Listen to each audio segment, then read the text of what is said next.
O te toe whatalo whatu sa moe le nei vaenga o le fiafi. O le aso se matasi. O le masina lona lua o le tausanga. Ia, le fo ua toe ang mai le tatu. Au nanga ma tatu por kalame. Ia, whaua wina. Sai ma vai aso taitasi. Ia aso taitasi o le tautua ma le au nanga. I le aso ma le aso. Ia, I fo ila le tatonunga sa mo o loo tau whai tusai tātou I whamanuianga sa ati mai o tātou matai. Lo mawhai e pia o na tātou angai mai I ona manu. O lo whapea o na tusai tātou I le mea lofa o le ola. A o le soifua la o le lei I le nai tūlangi. O lo mwhai o na maua mai ai le tātou totua ma le onanga. Ia, ai whapena fo iso mātou fo inofo atu I le nei tūlangi, I le nei vaenga o California, I le Malotele. Ia, o whapea o na whaua wina tuai le tautua. Lau si fonga o le tai afou. Ia, e pei o na tau mwhai atuai le au onanga I aso taitasi o le vai aso. Ia, o le ua tātou le vai aso lona lua. O le masina lona lua o le tausanga. O le fiafianga ma le ngang whaftai I le atua. O na o loo whapea lava o na ia le tu la fo ia tātou whainga malanga. Le o tātou le masina lona lua o le tausanga. Ia tātou tu wanga ia tu I le o ngātu tonu le masina. Tolu, wha, lima, ono, afa tausanga. E ona whai atu o le tuaia o na uma le ua I masina o tausanga. Ia, ona tātou wa I le te le bawe. Ia, e mese fo I o le nei masina o le masina pito I pu le nei. Luas fumarwaru aso o le masina le nei o February. Ia, e le umi fo Ia, e maea. Le ua le sos fumartasi le nei to tolu aso ia u tātou le afa le masina. Au le ngang whaftai I le atua Samoa. Ia, o lo o tau whai tusa I tātou I lana tau singa alofa ma le anga le lei. E manino foi ia o lo o tau whai tufi tau whao ia manuia o lo tātou matai a o le mea sili lau o le ola. Wae le mawhai I tātou o na o tātou whiofo fo tai manatu malangona pe a le maua I tātou ia le ola. Melea ia e lawalanga whaftai I le atua o na o awa no sili ua ia au maia mo I tātou. Ngā lue ia se ia umai, o lo malosi tau mawhai, e muli ia Yesu, so ia lefa a fifi le mu. Ngā lue ia fia fiai, fa au tau la tamai le malolonga elelei ai ni mea fita ngā lue ia mawha anau ia tupu te le talau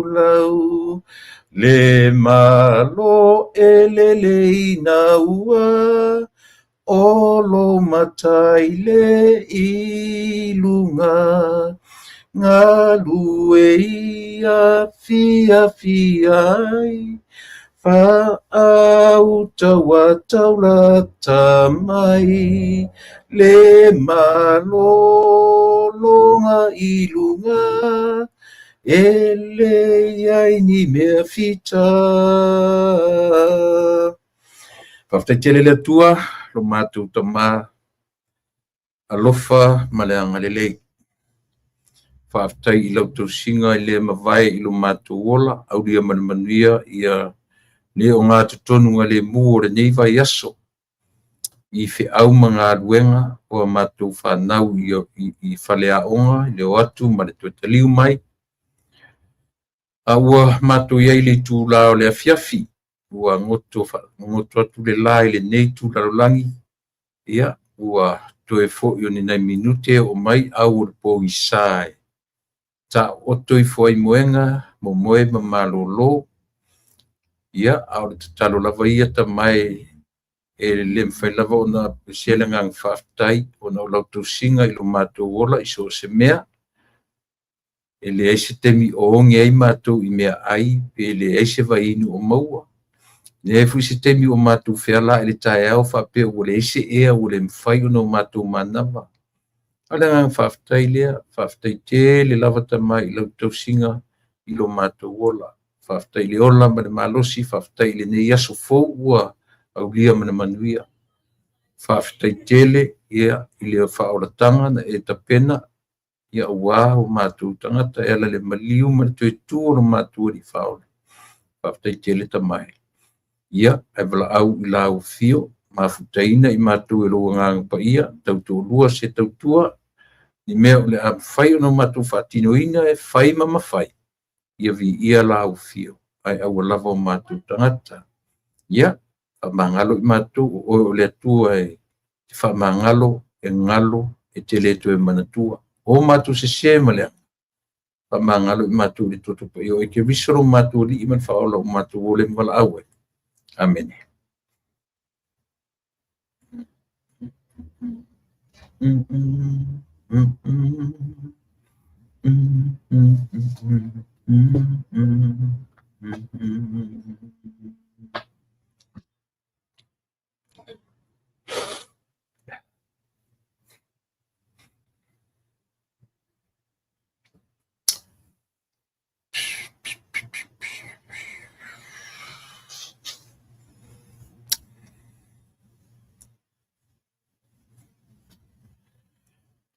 ia ia le talitonuga o lea ua tatou mua ave ia le viiga ma le faafetai ia a o le faapolo foʻi ma le faasagi i lo tatou matai e tusa o lana tausiga faifai pea i lou soifua ma lou ola ia leai ia se isi o tatou e le ia i le agaga faafetai ia ona ua le gata o lea foʻi aso faapopo i aso le soifua ma le ola ia a ua sui faifaiga o lenei aso e se foʻi lona paʻi mai ia o nisi e paʻi mai maia taimi faavauvau ma taimi faanoanoa ona o tulaga o le valaau paia le atua i totonu liʻo faaleaiga ia i foʻi nisi o loo latou fai lenei aso maso faamanatu ina ai o latou aso soifua io e lonoviga faafetai le atua o faapopo maua le aso faapopo io e faitauina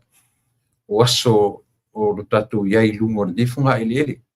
o le agaga faafetai lenā i le atua ona o lana o ana faiga matalasi le soifua ma le ola o le tagata ia e tatau ala iā te oe maʻu ma tatou uma ona o tatou ave le viiga ma le faafetai ia ona o lona le tuulā foaʻi aso lulu ia i matou nei manatu o le astofi lenei totonu o le tatou atu o Samoa le astofi lenei i Samoa ia outou foʻi i Niusila o Australia o le outou i le faatafiti o le vaiaso ia o le aso la taeao le astofi na ia matou ia au outou paʻi atu le taualuga o lenei vaiaso i le feagai feʻau ma galuega ia e maise foʻi le feagai ai o fanau mea nei o fanau ia ma le atu ma le foʻi mai i faleaʻoga ia le mafai lava ona avesea Samoa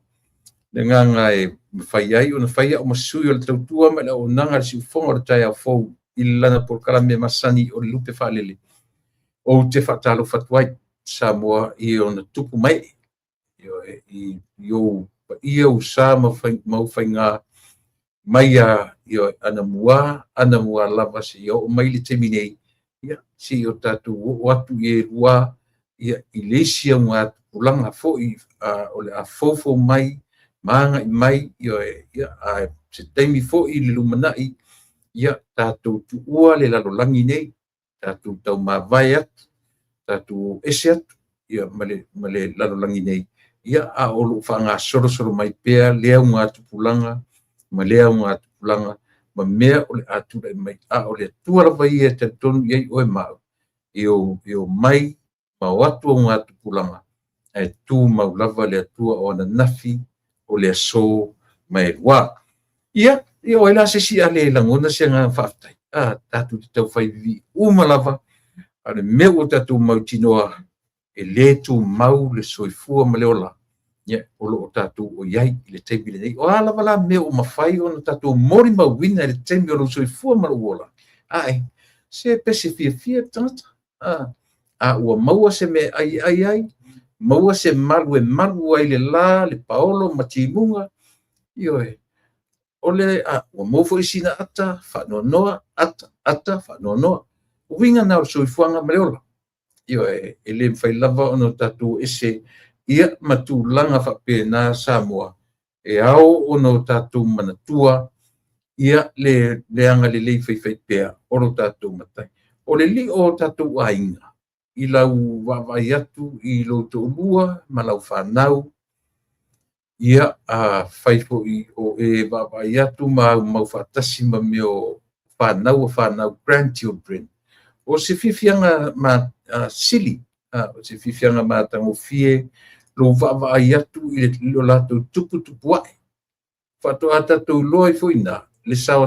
le soi whamano, o tate ia tatu e vai atu, o umia e ia, tatu grandchildren ia tatu matua. Ua ria le vave le ai ngoa, le vave le taimi, ma le tutupua e o tatu whanau. O i tasi le nā mea tatu te loa ai. E te le vave le soifuanga ma le ola. Ina ua tatu wa ai atu in the next minute, o tatu titilo atu. Ai. Ua matutua ia whanau. I pia o tasi le nā winga Samoa, ia e whapopo atu i le vaenga o le whatalofa. Ia ti oe, ia i le nei vaenga o le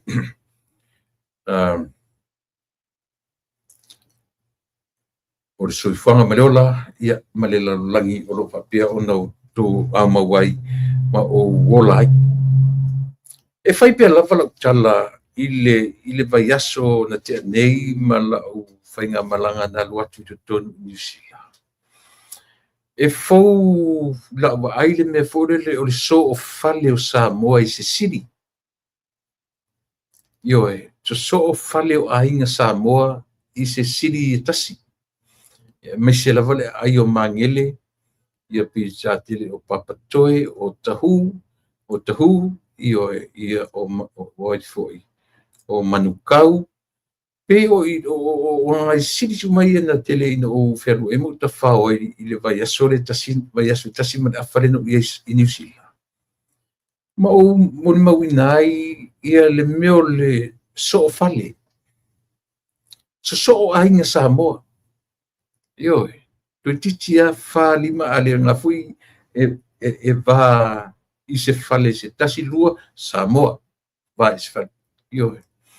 Pei o le vainga tele na o fo i mai nei. E le mawhai e sea tupu i nei i e tui ngā mele o le so o ni fale o ni ainga Samoa. Ioe, ai ona o le te leo le mea. Ia e tasi a ainga ioe, va mamau me feo i tangata. O sawala o whapeso le, I wish ya whapena i nei. Si ta mai te mea te so te ta milo tu kau le pionga e kau le whale o la uo, e kau le whale o kangaka e te masani le iai, e ruatu le saonga tau le manga tolu, tau le whale, ioe, o le vava la lata o mea no nofo ai o nai o tātou tangata i o New Zealand.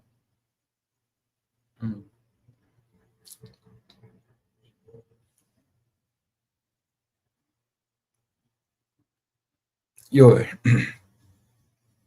Ai ole langona le nā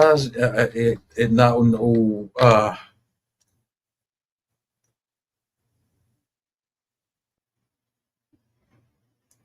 Jacinta to alua fido Mangry McDonald's ai ua le mawhai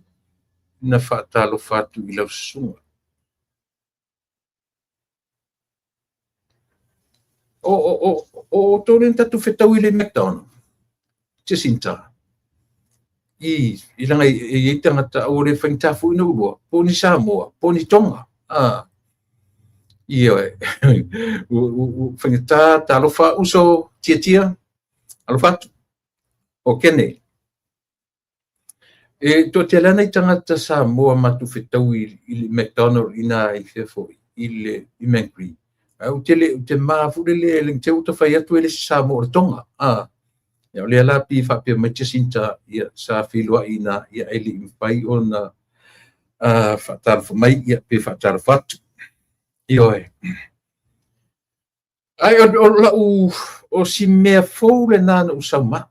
io e no sauma u manatua no fai atu to yo o le inisila talu mai le tasiva fitu valu mal fitu iva tangola ka kilektia to sanga se fulu mal fitu 47 years left out to o oi ia okay Jacinta le faftai le o mau lo mantu atu e io e a le winga na le tala le winga na le tala fu le pasu fitu to sanga left out to o New Zealand o le matua umia umi ya o atu Awar men fai isi uso sa uno foi. E fia pu e so wata ile mauta sa mo te ia. Io e. No la tu foi la ia le no fia lu va aile me fule le One Tree Hill. Ia o le to yesi tatu la au fai me o tipir tangata. Tipir maori la o tu wala me pise ma afa manatu lunga le One Tree Hill. Ia pi ona i mena o la tu o te mitala vo o iai. Te la tuele ia se fale le mauta Samoa ia o sawala li mo se te mi e so wata esa tana naua te fialu e io e o ese ata te saune te o ta sau ta o Chile to o New Zealand ia le o faino wa ai me o anga ia i lo tato watu o fai ai mo me o gatherings te tele ata watu fai ngā lotu o watu foi ia whainga malo e pio i tele na tali ai malo o tatu tunu o foi la le fale o le isi no fuanga tatu ma le o no foi consula ia po le fionga ia femata io e paru salu e fa po le lua o tele io o la tonu ana na ma watu a masia wo io e a faru mo masia wo ia toko to faiono io e ia pe o ia nan mau fa mata ia i fa o kaselo to asole e mamau i tua ni tu lava ai tua lava to ai vai tu le fale no fonga no foi ia le consula e fa mela o ta fane e ia ili si fo ili ta male malo fenga luenga fo ili malo o la tlifo la wofo le uso le li o i fo i Pila uso talo fasi use mo wala watu mal pokala me wala watu nei io e oi foi le ngole si le o Pierre le Pierre o le ngole si ina italane so alfa le mar consula no mat famata tasi mai amu ia sole sa mo de tonu ni sila te telefonua au fanua moni lava wa fatau ele malo sa mo to tonu la ele ni sila io e to wa ai ese sa manatua o ile mauta Samoa e no foi male a foi le si building tele ana au ta fole mauta Samoa pa pe o ina ti família ai ese meno foi ma o felina e fa mai la o tele yo la lisi fanua i tai le meta o le Gay Road a pete thank you Shalom i ha ta lo fa o fatua tai le yo fa mana mai o le tele yo la lisi fale fa mai tai le foi i tai le Gay Road ina ngata fo yalo o i Gay Road ya so ia 47 years ago. Umi, a le fta to tia lima suta sanga a le fta to o New Zealand. Pa tai le tua ia vano maua. Io pe o le mela na o aso ia. E se asa o tiro la tua o ia le falong mai se uso na o la tu ma no fo.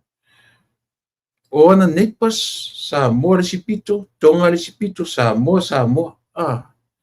A sa foi le mata vale fa solo men mata vale fa tso. Sa mo o makangakani. Io e mtua I fōra o ai nei mea a mese o le atu nuu tātou te whaitau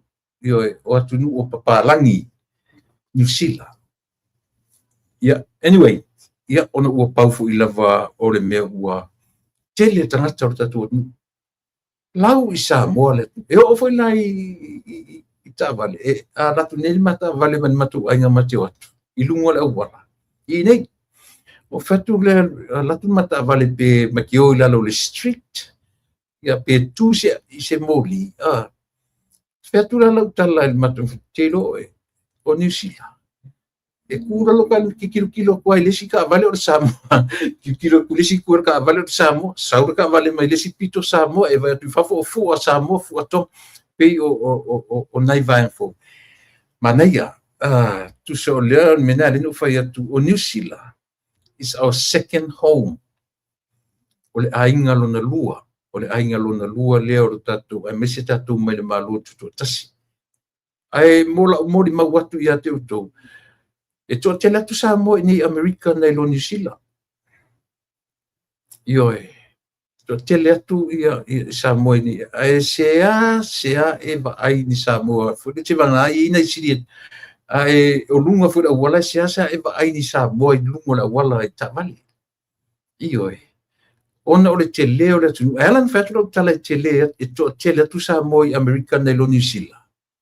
Ona to tele tangata mai malo tutu tasi I nei. O nei fo ia nga I umama I tuila mamanua. Te loa tutuila te mili nei. Te loa e seasa e mawasi tangata tutuila mau. Ua I nei uma tangata o tutuila mamanua. Waola I nei, whanau I nei, maola mawhai le nei atu umola. Mena le no whai atu to tele atu tangata sa moa I Amerika nei. Nei lo New Zealand. Ai la iai ona o le va mamao meno no foi tangata. E sea e va ai te loa na e te tonia e lo la tala le fai atu. To telefone New Zealand o ni e malanga la o le tele o New Zealand le te mili. Na mori mawina te whaluaina la tala le fai atu.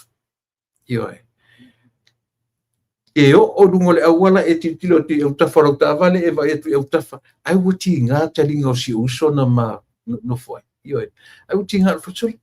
Sa moa ro le mesuri. Ai ua le vang fi para vale mela kama ia ua. Pato winga na. O winga na le soifuanga ma leola ia pe ua va iai ma o saufu ila toi fo I mai nei. Ia tarsia I le lo fole tua e toi mau se te milata mai ia e toi anga I fo I New Zealand o Australia ia o le I yo o mai le wala au le tua pi mana ia le tio fo I mo palangi a fai maru tafau fai maru e si solo e fai o le meo o le fo le va ai o le fasininga malosi ia o le tulanga o le meo o le fiasia sia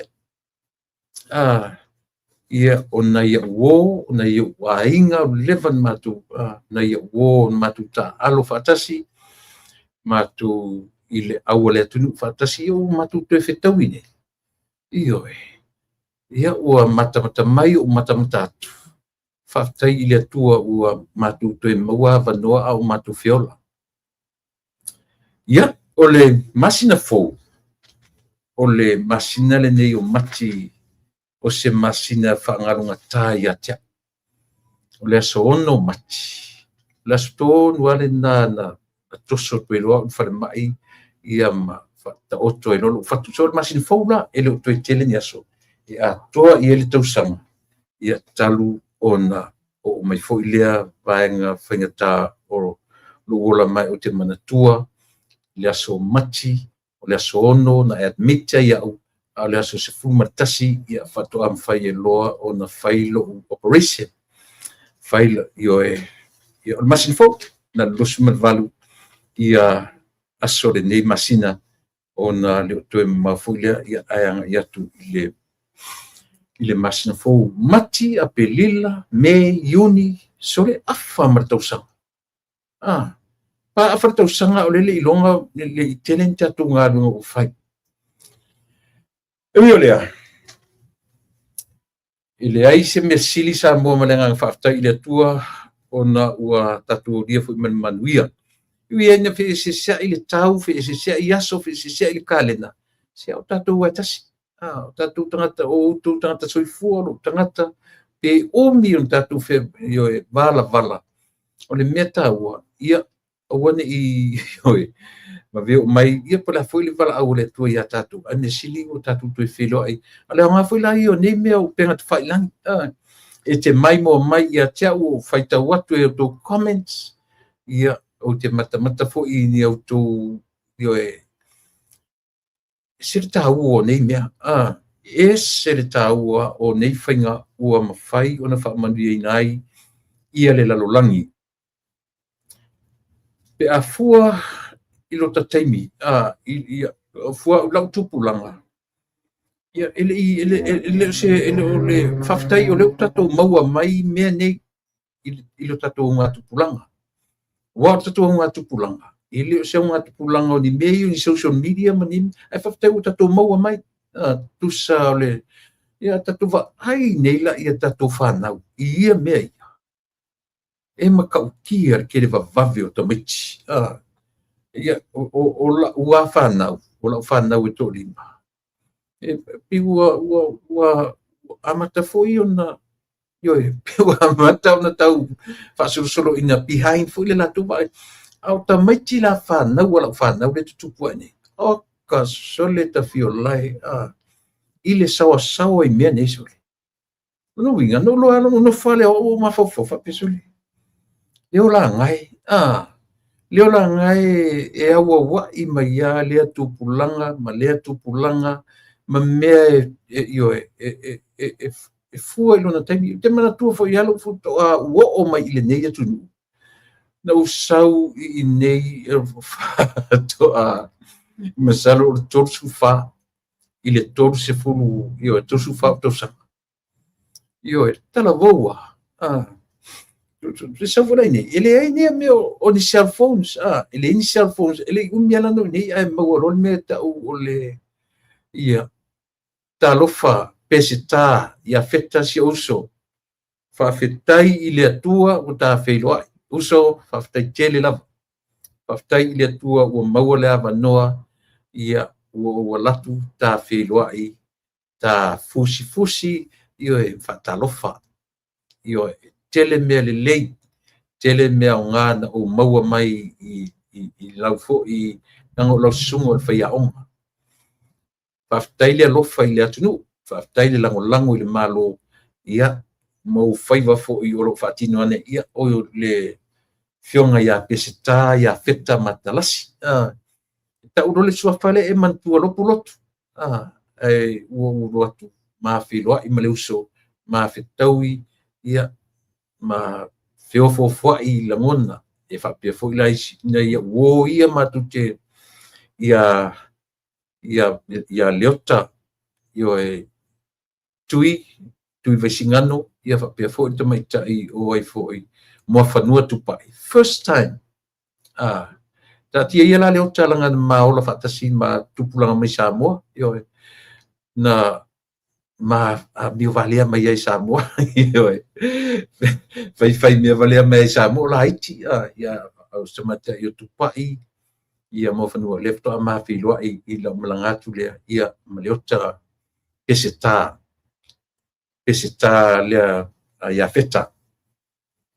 ia pio nei ele ngaro lava ia tia ula tu tala tala ile malanga lea ona o le tele o me taua na o maua mai ai ia mare tu fu mai tu tali ia le fu tu back to the reality the life as always oi fa io fa tinga u isi tangata fa io le fa tinga u mai o le fale oi le melo tala e te te ku kala ta me ai ma te fai o le mele no ia ni sila uso talo fai si uso ma sin fatu sole ia fa mania tele le tua uso te vala watu pe uma ta proclamere so ia na ngai mai le ta tu proclame I me masani ma me o ngaunga o lo fa pe ona tu lai mai le tatu nu le te mile nei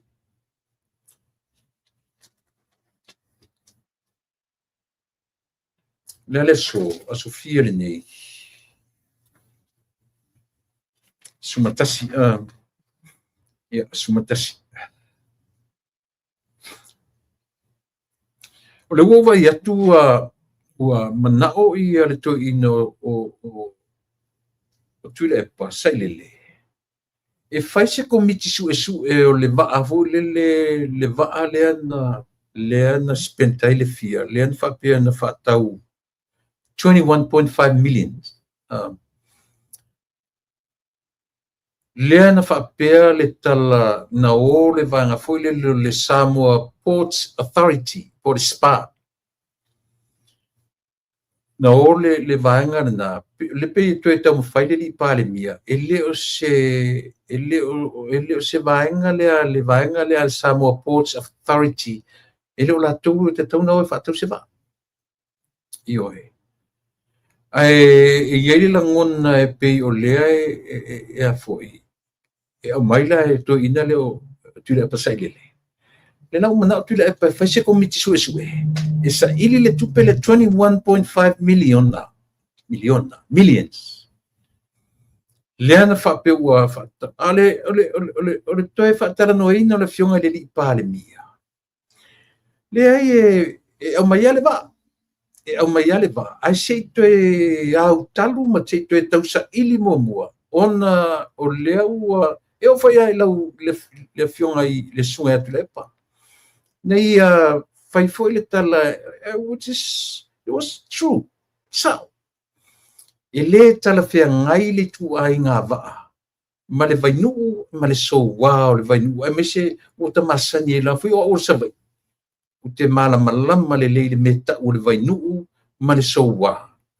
pela le to e tam fai ai e le fionga le li pa le mia ma le kapeneta si tau to e tau fila titela mingo le va se tau to sa ili pe to fa tau si va po le har to nga fingi fa ia o tele do e o yese mani no ngai te a pe o le wala no tara no tu tau pule o le o mai le mata o porto ina o mana o to ina e fai se komiti su e sa ilia le tau po fe o ele tu pele le luas fu matasi te si male 5 miliona le na fu e fa tau ina le va ale ia ole mea foi le tatu te va ai ole to ma natu o to ina ia te ia mua ona tam fai ele sa ili mea ia ole lava o fa longo mai ia le to ina ele o fa tafa le maloma ole lava ua dia e ia mo meo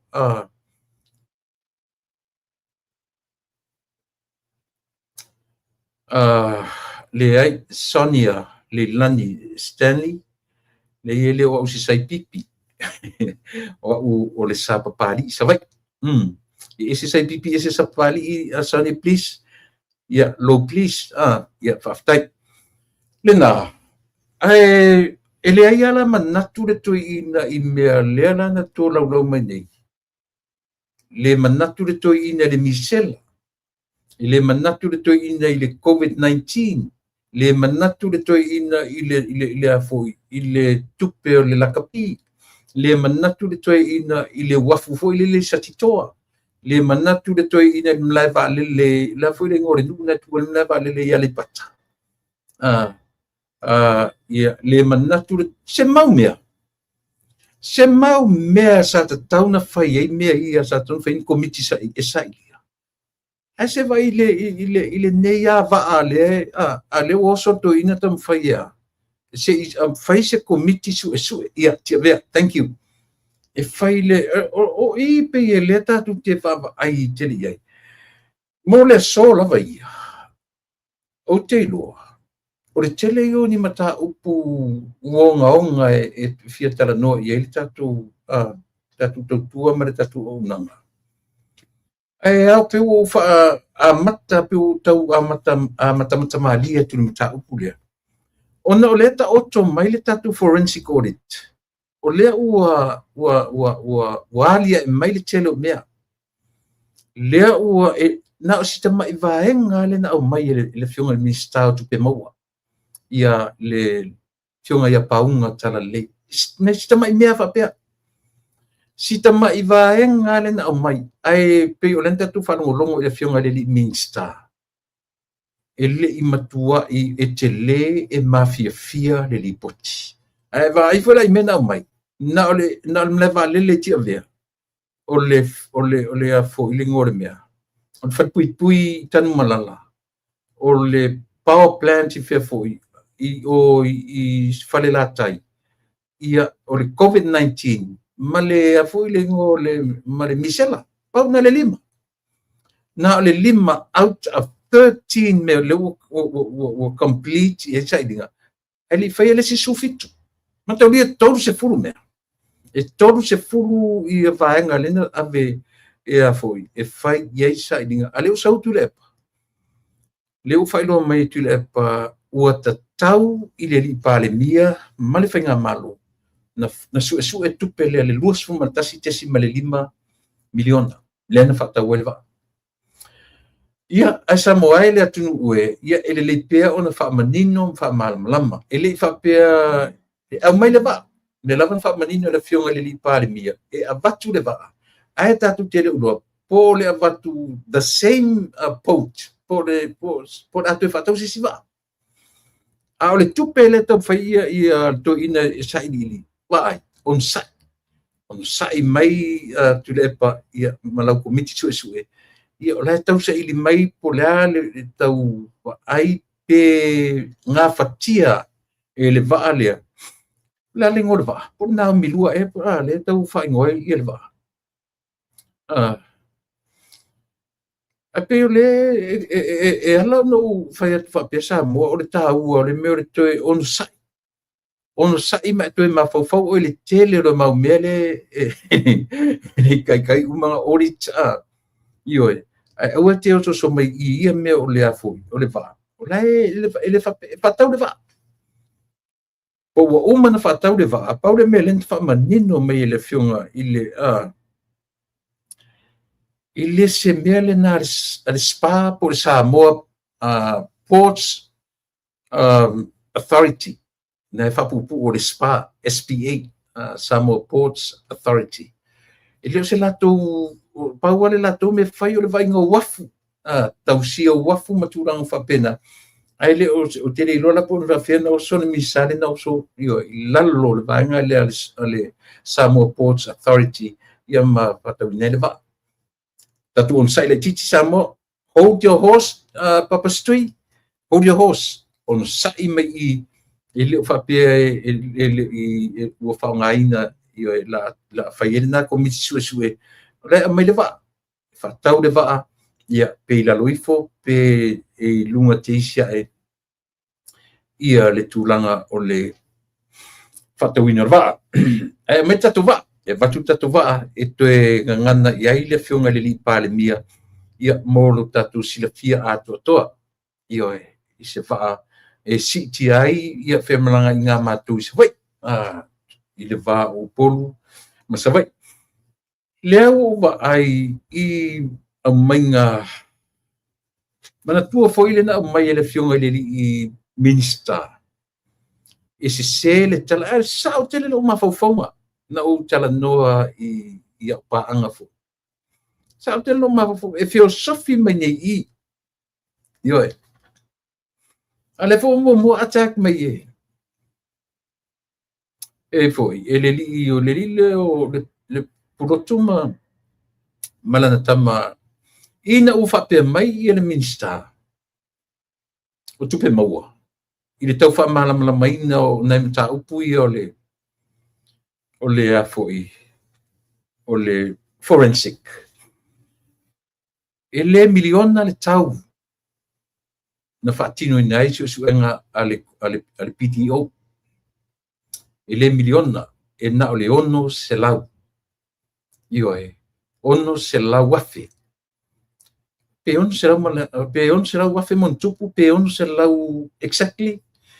ia po le alava pe ieni ona tupu pe na le ono se lau wafe au le la fe mai ia le a foi ia le fionga le minista e se le tala ele io e na le ono se lau wafe ele miliona le tau ai le pea ona tatou tatara no ia i le mea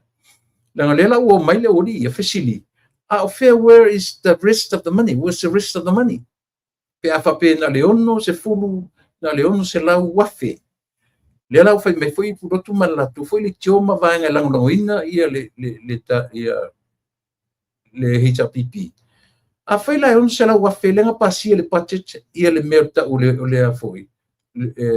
tasir miliona fela o fast pe fácil fácil wafe pe fa pe leu na le on se lau le pe ona manino le pe ona fa malama se temi foi ento saula ia le mista ia tatu manino ile upu paketi po le budget io o le budget ia pe ona longa limit nga ile miliona tala pe pa iai pe le pa ile miliona ai fero lo o le less na inai le the amount of money nga pasia ile le budget e tasi le miliona nai lo ile mai o le tau o le tongi ua tasi le miliona mon tupu pe fa popo foi si ai le pea ona tatu manino malama i le winga ma le fa winga le upu paketi o le budget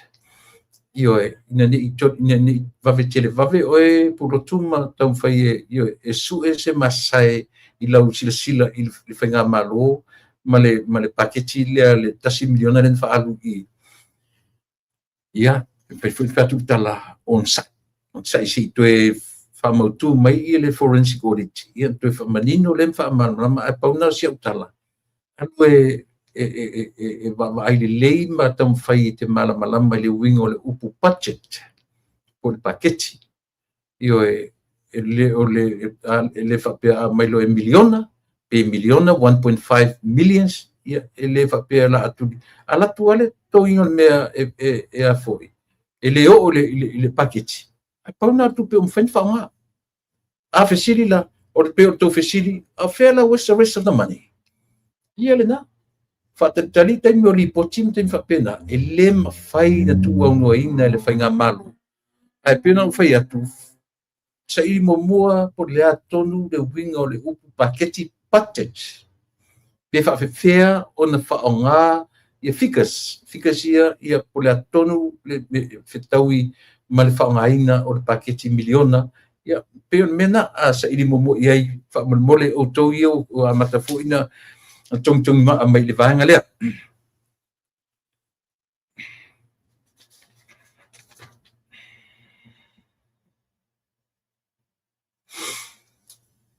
Samuel to na malaina le me le utu le mai ana na fisa fianga ia le fianga le pale mia malanga press conference ia male media alu tatu tu tele ia ni mata upu pe o tatu o vai temi fo le la pi tele ele tatu tala no ile a foi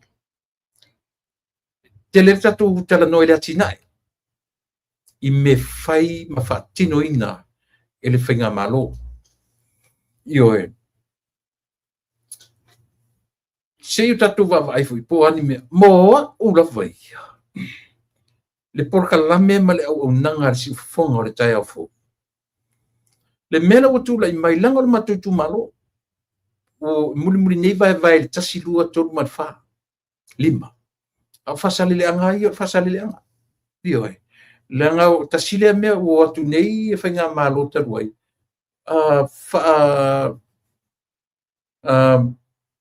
vai foi numero io e pe le ile fasalileanga tasilua o le lua la le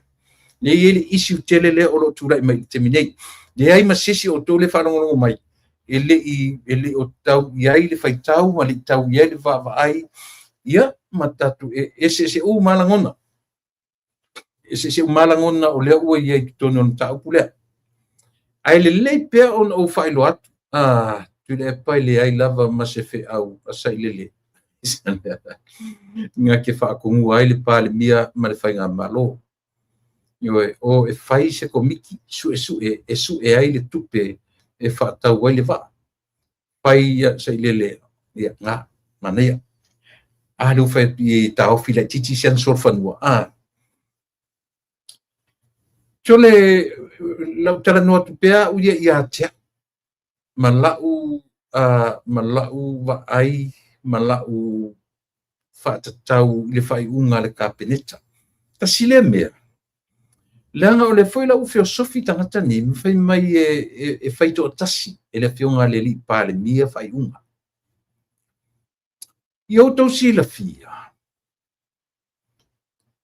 E le mawhaina whaia se pāle mia to tasi se tonu o le whainga malo. O le li pāle mia malana kapeneta o lona winga. E ia a whapea to toru se furu ia mempo se kapeneta. E tofu sao o matangata ia i se whai unga e whaia i se matau. I le mawhailenga i se le malamalama le ia le li pāle mia. O le mea le na whai na sau le taimi o tula e palatou.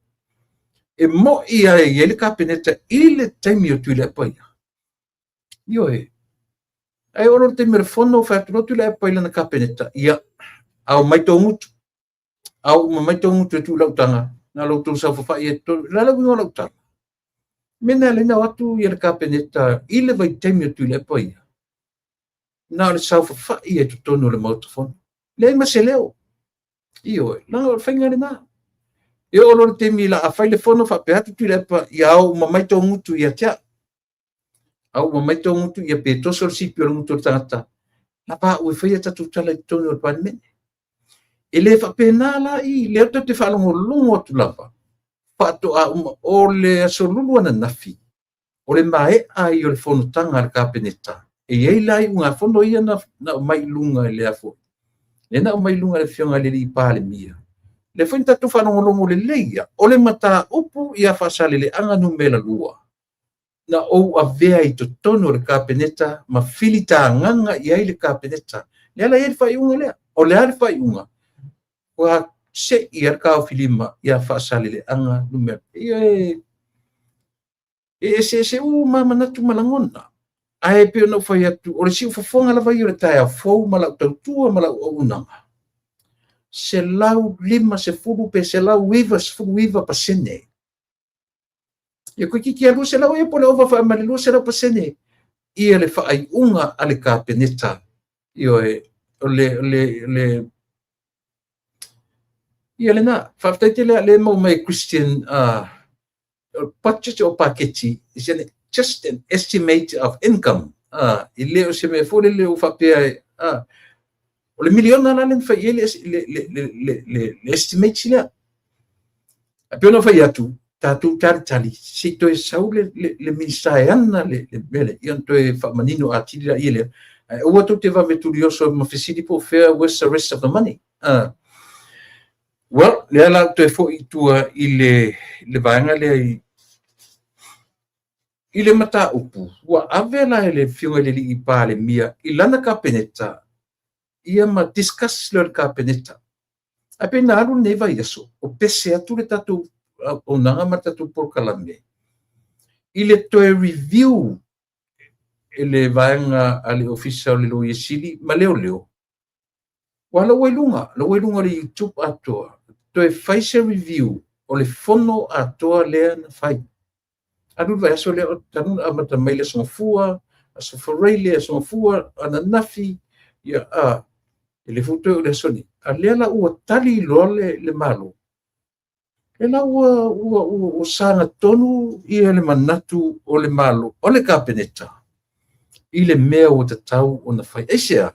langa e tele mea i tu tonu o le fono lea, e ia i tu tonu le mea ta o le defame, defamation, tau fa leanga. Ai meise lava, le mea tau o le tau fa mata.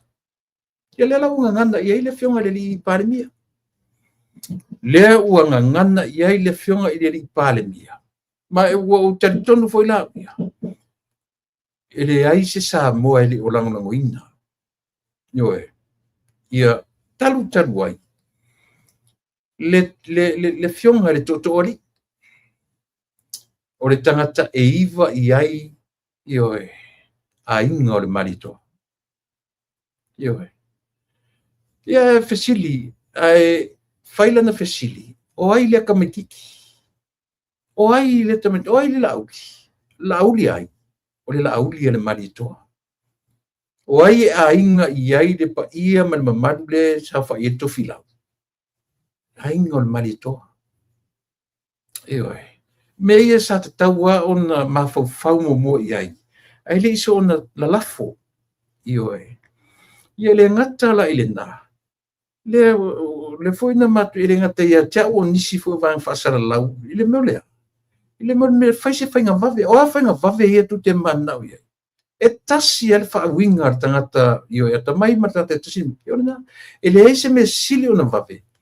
Meo leo ti. Ioe. Pauanga le whainga sili o na vave. Ia. Ile tu tire isi tala le ua limo tu la fono. Le ua ave le tu la fono ma o le ua tau fia i se lau pasene le tau fia. Ia o tu sirsira la o tu sa mo ia.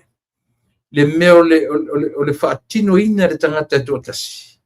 Ai a fia mai le tu malo ato. Ai eno tanto nunga. I le tu malo. La tu te le talia ina le tu langa le o le whai e tangata e tōtasi o la fonga. Ai a whaina ai wha manuianga. E ilo tanto nunga whasale le a ngai a o tu whafonga mai. E le o lunga e whaia i le talonga. O lalo. O tau sila fia e se sele mea na ua na whaia le tausui. O le awala e tau te iloa, o le awala e tatau maono mea. Whai le mea sili e mo o mia. A whai na watura posti nunga. O le poloketi. Tasile mea lefa se umai tu le epa malato.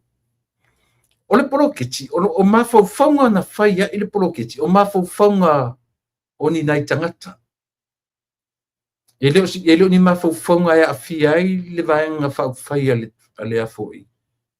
a le HRPP. E sea mea na nga i o la tofo i mawhauwhaunga.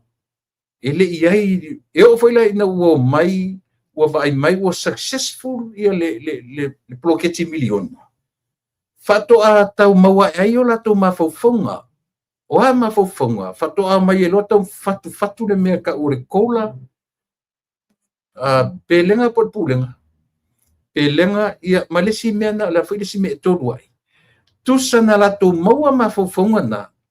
E peisi lunga o le miliona. Ioe. So le mea lana ia manino le leima malama tatou atunu. O le miliona lava ia. Aua ne whaseseina la ngono tangata i atuila epa. Malona foi tau mawhai e a foi. E whaaleanga mele la ngaisa ua misi i te ia for so many years in power. Na tele i tauro na mawhauwhau le melea. O le meolea. O le atia e o le atunu i le temi e tasi. E le tau ieno na mawhauwhau. Na matua i mamao mela le pe ua le nofo le le erto ina. Po fesa ia i mawhauwhaunga i a tiao. O le tangata o leo te aluma o whai atu tangata o au le lila ua onga. O usara skorsipi. Ioe. E pe o le mea tonu le na. E te tau ono tatou vava ai i tatou le atu nuu sa. E le i whaingo fie la i a whasale le anga numera lua. I a le tulanga lea. Ai moa ula vai i lalo la por kalame o le lupe faalele. Sidia ma le lua se lau pasene, lo lango ina o le mea ua tula i mai. O fasalele anga o lo tu malo, pena fai atu ftoa vai nei i foi numero. Al fasalele anga ia, o fasalele anga mai ai sale longa e tau ia sanga popo. Io, mena ta o fasalele anga. Ai o mai foi le vai le me tasi rua tolu falima. Io, ai o le leungan. O tolu fasalele anga me la lu. Fai malata mai mea. Fai man poto. Fai malata mai. Awani te te langa le fai atu. O le polo keti la vaia. O le polo keti na fatu e tangata ia. Ele iai tu le epa ele iai o le me patino. A vatu foi la ni la ngona o la tu e ana mafufonga. Se o sita iai. E lo fai tu foi a fai ku fa fia poko yo wala. Le wa mai tatu maro. Ya. Ta fa o tatu tano irim tau. A fia meia la fionga. Ya. Le malo i o tatu wo man paanga. Ya manatu o le foi ua ana mai le vaenga o le tautua mai o nanga. Ya. Fia meia lau fionga le matua lau sunga tau ili. Ya fatala fa meia ma faeva meia le tofa. Ya a o te foi ma fa fon mai le tatu nu man fa lolo. Ya ka ke kau fai si ile. Le mua i le kako kapa au siri. Pe o mori mai lo soifua dinge yaso. Ya manatu foi o lewa uma o e pa i lava i kulanga o Samoa ma le loa o kako pa anga masangi ai meise o nga vaenga ese mai lava i kulanga o mamalu fa le nganu ya fa ekalesia ya ai meise foi kulanga o le loa o Samoa ma Samoa poko yonga kofinga akoa ya o nga mangaku le ya ka se edua i lo sa ai ka ko pakipakia fakasi pi ia maku ia kulanga fo yo sio vai ya ka ki pakipakia ai nga le o le kapa ausili o ka ko i momori mai o soifua o le tunu ya ai mese fo i lo soifua lo sunga fa tonu ai mese ia ka penga fo i mar fa so le tunu o ngai yaso ya ka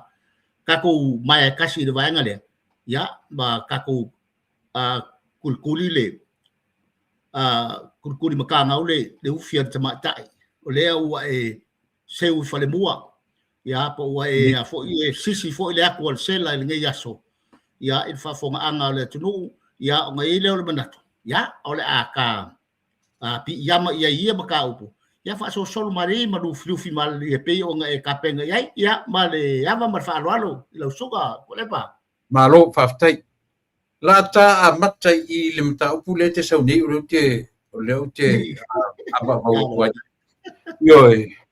langa o sio tu malo le ya sa le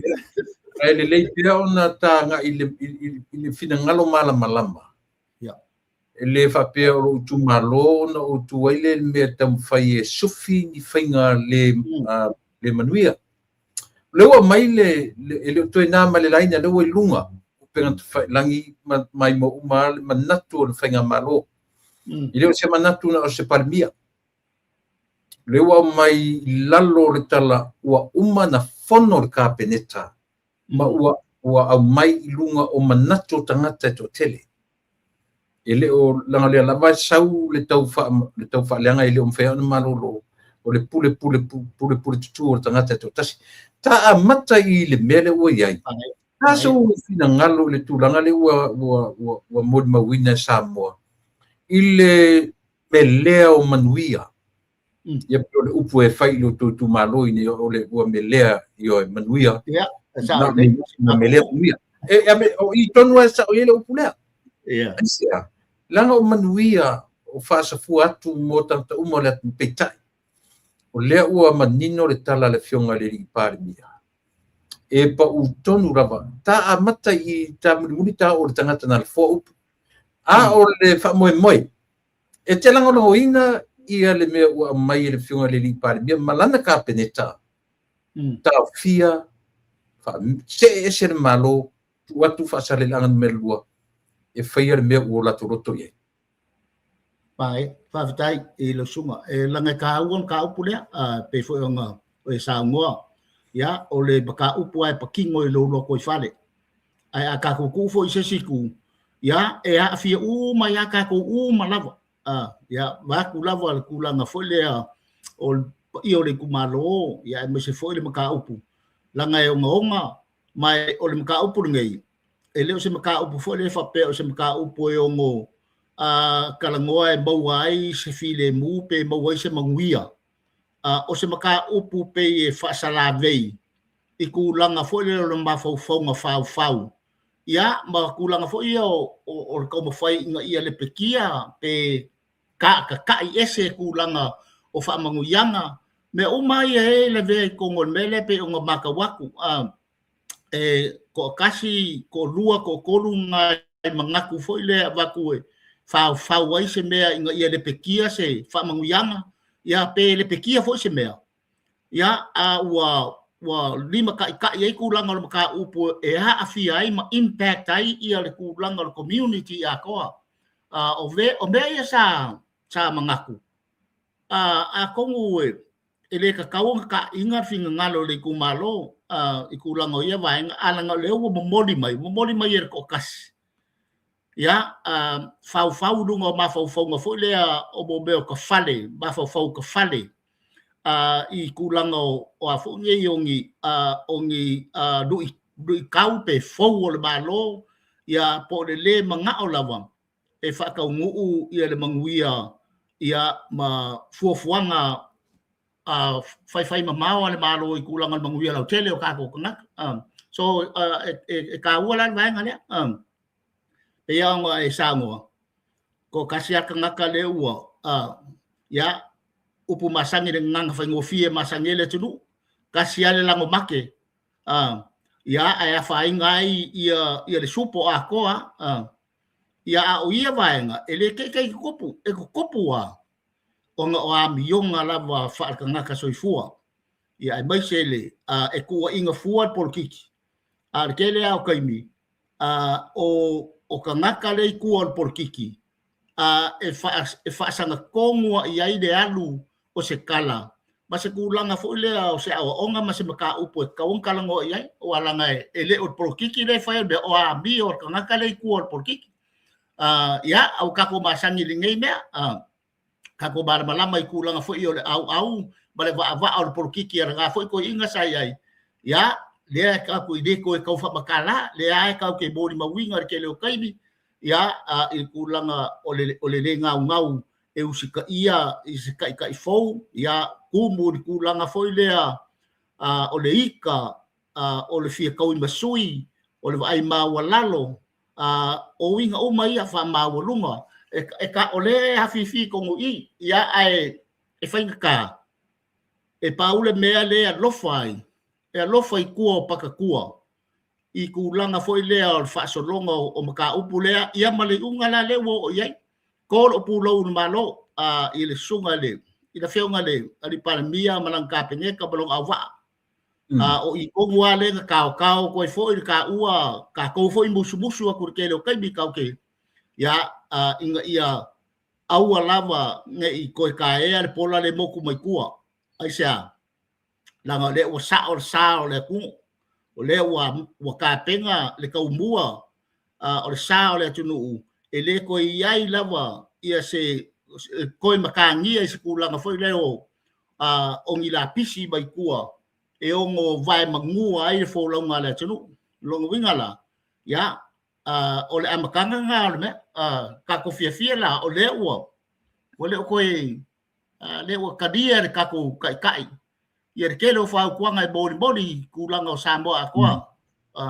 bodi le kaimi male kaimi ai fa kai le ko fa wae malkadia ia musunga ia mangai pi yama e kuku ia kafa le o ka ko loi ia le ese o le bel kanga ka ia ko fa mal kanga ka le ese ko fa le ese fa kanga maria e ka ngo fa pa ia ko fa pengaro nga va po fe la va pulo ka ke oi por pulo fa le no fa ka ngaka por fa por kiki o le afifi uma con ka upule Mai ka o ia fasalianga. Mari. Ka o ia fasalianga. Tanga e te tau o na kaki koe pai mai i ka peneta mai fai unga. Tau le. La le ase va ai ia fasalianga e te tau ia fasalianga o no ratu to e uia le malo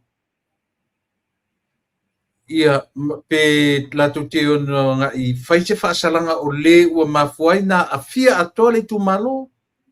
Mari. Ia pe tau te tilo i nuu tutua oi. Nā foi e o te malama tere i o sāfua, o lalo malava, o vaisa ulu, vai a fai, iwa, o salavat. Nuu i o vaisa ulu ma vai a fai. Ia o pito nuu laitina o iwa. O sāfua o pito nuu o lalo malava. Ia e pi se lava ia la se sau sila sau va ai ma sau va ai fa le mafau ile tu malo mal fai unga re wa batu la tu te ono to esa valia ia le malo pe fai se fa salanga o le na fai ai na sa valia le malo wa kai ka ua ia le mele o manga ka oko ia a wivi ia o fa vai fa ka kianga o mea ma Samoa i kulanga o le fuafuainga po le makinga po le faufaunga fuafuainga ko fama le faukanga me uma o a fala velave e kukupu mai personal fala ainga fala nganu fa nguu fa ai kumalo lau umang ka oko fa vai inga foi ya le ka oko ai ko fa mal faukanga mamao male loko a kula ko le kumalo walanga pe nga kalangoa in general kalangoa lo kele le issue le maka kikilo iai e le se issue e ngo mai ma war kai mi fa ngai asia langa pe ngo fa yaku pe nga ko wo iai e le mai le mangu le lango e kasi le anga supo le pe kalangoa ile afonge ile kalangoa ma fa so fa ngofie so longo wingala ele fa ko ngua la pu ka fa ngai ku langa fingalo le kumalo la wa ka oko ala fo ika oko le avangoa ya e a fo ngai e sa vali ai le me ao o ma fai me kongua me ao ma fai la wa ka oko le kumalo nga vai a pe fo ko fa yaku o la fo e o uma fo fola ya fai unga al malo ya mar ku langa ai a la ai le avangoa ku langa le va fa lo ai ma kilo ma ko kilo inga ia moa se feilo inga so se mea sa moa fai me ka o face to face por kulanga foi lea o mafukanga fa sanga me nga ya lai nga moa ka ko foi ku malangu fa Samoa e fa vai me ka o le ava fata po le fa sanga kulanga me uma e le foi ka ko kusi le foi ka ko appointment e le foi ka ko kala foi telefoni malunga e ke alu e ke whafsangai. And that's how way of life is Samoa. Po le ale makuia o maleonga o se maka upu po se whalawelawe. O le kaimi e whafsangai e Samoa i le Samoa. O ngā lai mau ai i ar kūranga. O le a koa o langa kū malanganga malonga whasingomanga. O ngā fōi e whafola o mai mea uma. Ia ma resolve umar kele o mea. Aisia, langa o longa mangurauki malanga nga wakau ia malanga ku malanga ngai ka oko i nga values me apikusiri nga ia o nga karikongunga malanga ku malanga nga fasabo o nga lai la ka oko ye kelele avangoa ai fangalo mangwa kasi le fai ia ise fuanga le kumalo lai ye ka ko fasalanga ka ko fasalanga e makamaya fo ile adu fai se nga duenga vali fale wai ia fasa vali awal kele se yo o ile fu o le mu fuanga la o ye ya ai ia ku le kumaro vanga le peonga ka o ye le fatai e lua me onga ia nei i mena nei no to fai se review ator fono la lua me tau ile suira vale o le tau faleanga ma tau fa mata ti fame malea threat yo La se vai e tatau i le ainga ma le tumalo ona e fai se fato esenga. I le na ave tonu i mei. Me kau fai la i protocol sa ka ko o ka ko awala ngai fai ai fa kingo mo mua nga vaenga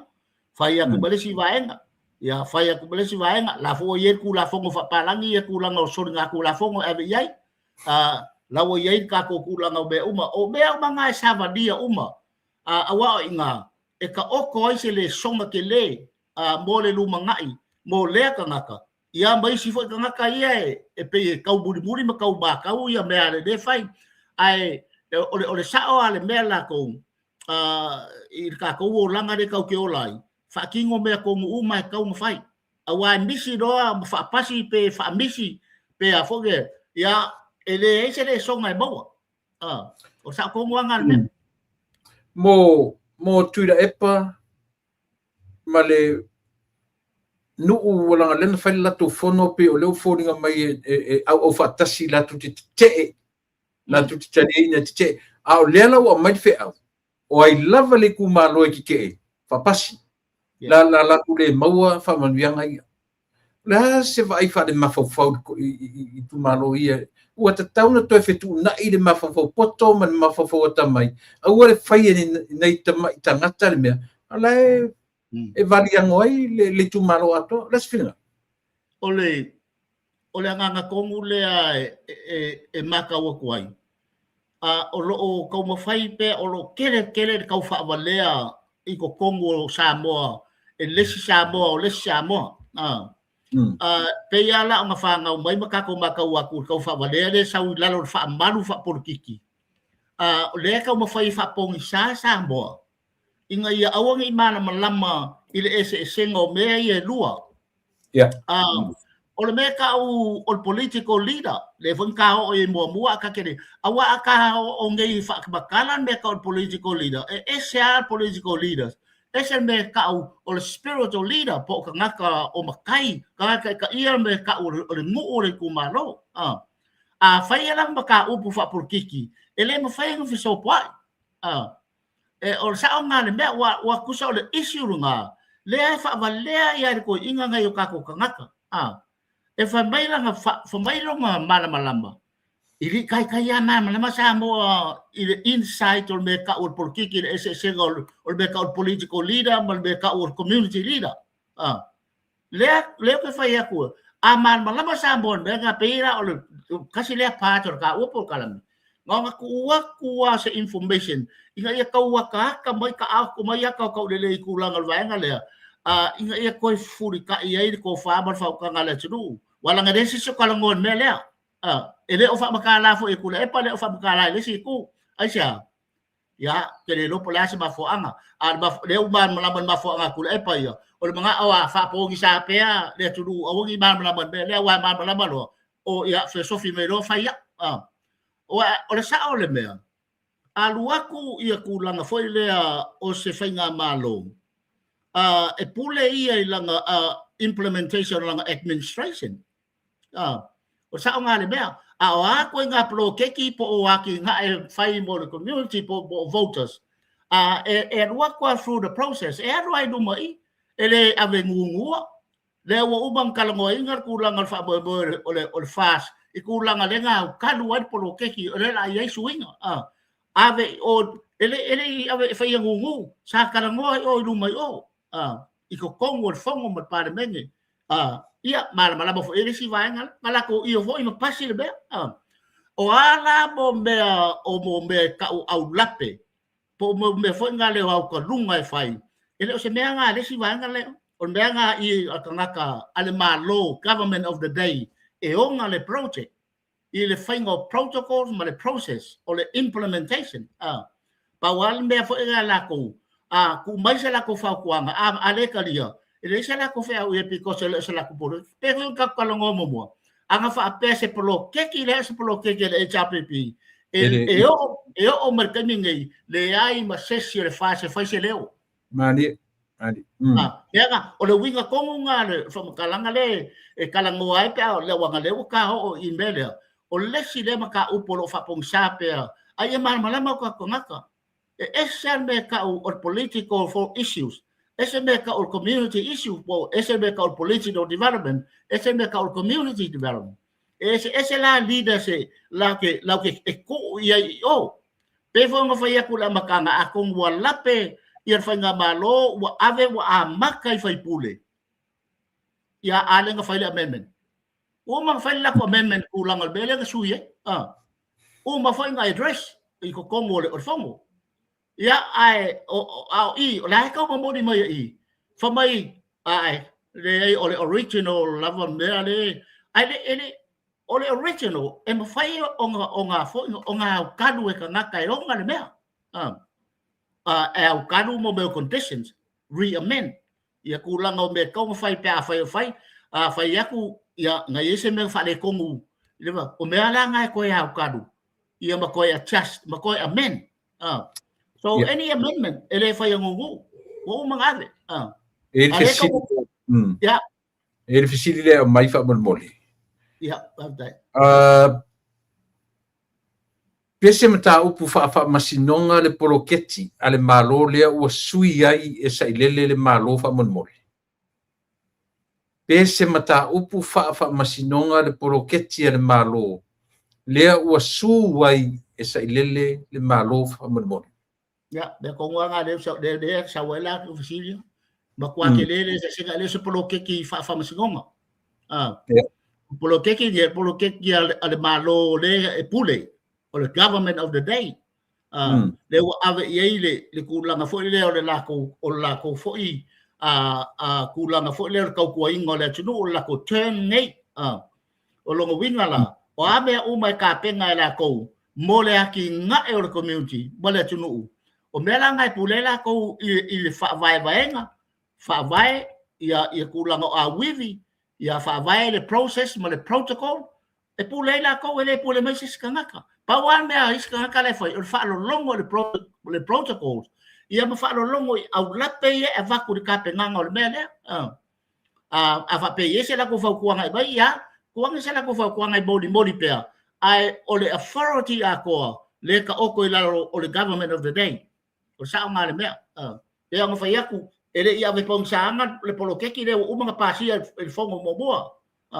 e pasia ai ia se la ko foi manga ku kulanga me uma pas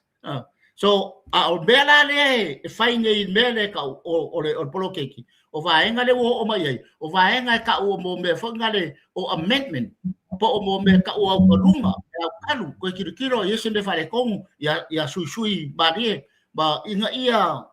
continue pro e a foi pui ai ia sa male mu male manguia o polokeki i lo kula mai e malo fa yo sa ngale mea alang ole ai pisa mai le si kule pe e manga o fai fo gale ese polokeki ku fa kasi ale HRPP male fas le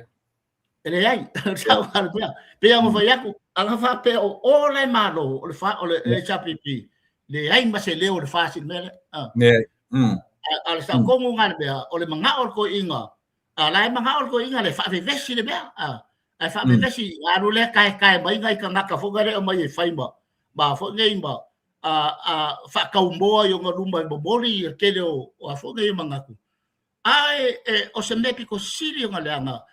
but the problem is kulepa that's politics ai se ko ponga la o politics o lai le o lo le leia ko inga la bela fai ai onga ele ai se si o le va enga le ai e fa pe mo eu na vai re me eu ya fa ku aku ya i lo sunga ya ka ko i fa pe ka ko i e fa le ai ma se si le ai ma se le la o le anu ko inga kai mai ko go la ke ni le close ai ala wa kai mai ia member vai fo le community e mai memori ai nga negative la narrative le fo le i kulanga polokeki anga langa ke lo le leia ele ai masanga ya ile protocol o le polokeki balonga fa ka kianga ele o se banga ai o ia only opposition e fa kua ava kwala fa kuanga ka dia el government of the day ka dia ai fai ava kwala ka dia ya pawangar kala ba ngai ar kala le ufanye malo ya la fifi le buba le ngama wale upoko inga fo sa fa yeso ye bolo makua ya fa kali mega so ngale samul siki samul siki kaole kamai le tai o le tuangai sai lele le ia le take to le tatala noa ile mata le bai langa leo tatu mautinoa paua leo le tangata mautinoa le fai le aise application dentro mai ale vanga i to ta mai o le sito to na le po le apply o te o le latu to ina po latu tai e le apply na la na fatu nunga na ave o au o le tai phone si o la se vai fa ma fo ye mea la le mea wa le o fa adward wo fa penile tu male ale lu am tala ife mai o la auli o to ye o fa vesi la tu oi como ka le vesi fa penile tu o kusola kusilo ngalima au ia la so fa ko sa ngal mea and of course te la kilo wa le la ke mo wanga le issue le ali kulepa o le la fo la fa longo ia kulanga o le mele so lalar kongo kulepa nga palai pele le ai ia le la se ngale process langa afape kalango le process le la wala ki o ngofo ia file mu o le la alu ile memo le original ai makaulia o le original was we o mga file amendment inga ia ko ia just ko langa kangaka ia o le afonga o le chairperson o le la ko ia ukaru ia le issue le chairperson longo winga e falling mai o kangaka o mala call themselves chairperson e kau nga ko follow mai ile new amendment level 5 e kau ngo sika ia o kele mama le pe la me wa le ngale kalangoa ia plokeki nga ile afonga ka fonga kulepa awa afa pe la wo fight amendment ia le amendment melenga fight ia pokulanga ko ia kan o longo winga la a fai ele o ki lia mai le whainga le amendment whapea ngā o ka ngaka ia ngā whaale kongu i le lako leadership mua e apalai. Wa mea ngā le o ki lia, a fai ele o ki lia longo winga le ki ola aru ko inga ngofo election application. So longo winga la, e ka kau fo yung whamangingo le leile process. Whamangingo ia mea le ngā happen le kaimi me le kaimi. Because o kaimi le kalangoa ngei le second round o le project. Or le mo kala ngo me ka o ka runga amendment or ko kilo fonga i ko reform ia le operation or the project ma kilo le process pe yengi me sui ma so long winga la le ki ola ve vesi le bea la ngo le fo linga ba le e confuse a ko le me po o fear o mai ia ku langa o le title chairman o le prokeki pe nga o ngai ka ngaka o le vainga fo o le na fa vai fine ele se amendment me fo le fa popo o le ko ke o ese o ro ko fer ko ke ala so muri malo o le fenga fo nga le fa popo i fenga fa vai yo tu so fenga fo le yai o ai la le si ku le amata fa sale le angalua Leu amata fasalele angalua is all yours. Na solpuri malo. O mailanga aisia.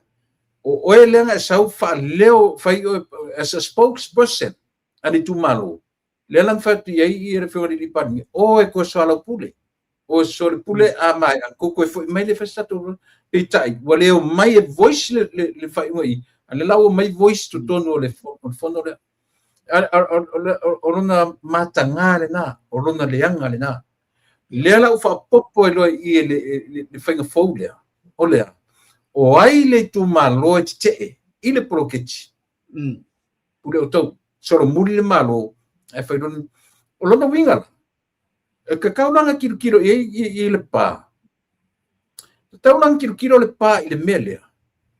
o ufa per kanga kai ko kasi o fa per ko inga le ia le afoi ia le tu malo le la ole amele manui ia tonu la oi le la mai ne fa peling ko kupe le la ko pese they going to sing the same song ele ko kupe na malo ele se ko fe au fa pem ia lole ole fa tau taia ma fa so ina ele fa so ina se tu ai ele fa so ole malo la tu te fa so ina pe taket sa orga kan mo ka puia ole fa no mai ole fa fo mai ia ta il fa ai e ma fo ile fa nga se ina tu malo ole ron tu la ron to fa fai pule to ron tu malo la skal vangane kako yo ikuar melenga o kalangoa ku ia i amendment nga file nga kalangoa ngai me ka leadership lenga kalangoa ngai le issue of chairperson awa ngala leng ma fo me ngale min ko ila kala e kilo le process le ame ngala nga loke nga ko amend la lo ngo winga ko amend le mele i kalangoa i kulanga o le chairperson wa le o vesi ngai alela o mawa ku ngai o process a ko e apalai i ko le o lo winga lai fo ringa mai o la ai e ku mau le original ai pe yo nga ngai ka ngaka ia nga fa le ko la ko leadership pa mo ku langa le chairperson le o ia i ku langa le adjustment ia ma amendment le pe ya le me nga la ko le fisi mo ikulangan belenge wale ke ko pumai me fole makala mo inga le issue of leadership or of chairperson o nga yai ia kulanga fole o se new process ia pose amendment o fine mo le process o proke ile fili inga o kai fongo o le ka upunga le te menta kwa ikua awala fa pele o ele mo fainga ki lia le process nga ia ira le nga kupu mai le singa le nge e o mela nga le la o ngofo ko inga fo le o le apalai wala o lo secure ia by the agency o ia kai fongo but how if I fair la pe afai o le a mai le new process o le mea e ko apalai u ma kai fongo so o se singa le confusion o ma fo o le ala le kongo o le issue le case o tu le epa ya ale wa so lu bua ya ia ngo fom fa oso ia nga kai fongo ia u fa le kong e fai la ko kusi ke inga ia fa makala ia le o sa o ko original fo le o le processor ko pro keki o kai fongo o le fai pule so lo ngala that's the issue e kaunga revisit ia the issue nga o nga fakilia le mar veves langa ia le lai falling about lai o case ai le o case ya ai le letau ese ta la ngona i le mele ya ko ye se me ka o se ko revisit to me it's a brand new le mele o me ma it's a le mele o mai le malo e o mata ta apply eu mai foi lá que apply o kan run le paro ka fai pule me la ko ele ko ese ma fo le ko va ai le mele na ilalo fia me lalo pulanga fia me afu wa vese completely remove me la nga ka o swinga me la nga ka o meme o swing ya lela o le swinga la le nga yenge nga usika ia o mai kai fongo e fai pule wal fasili nga le ko la me ya wal fasili nga le ko la me e ka kaula o nga usika ia e fai pule ia swinga fonge e le ese o komeki lo winga falling mai e le ese o komeki va pe la continue pe lo fai pule lo kai fongo pe o mesa ia a pe fai o le wa ese so that's a new amendment o le new process ya o le mega kaunga mangingo o lo winga nga sa a fai la nga winga le nga pala ya nga pala ya election application fai la mo mangingo mai election application fai o le tulanga foi le la u fe kau i le lei ma le melo a mai le malo e ke lo le banga olo le lau fika ko ngala male man fai ngala malo fai po ai ala ke aku lepa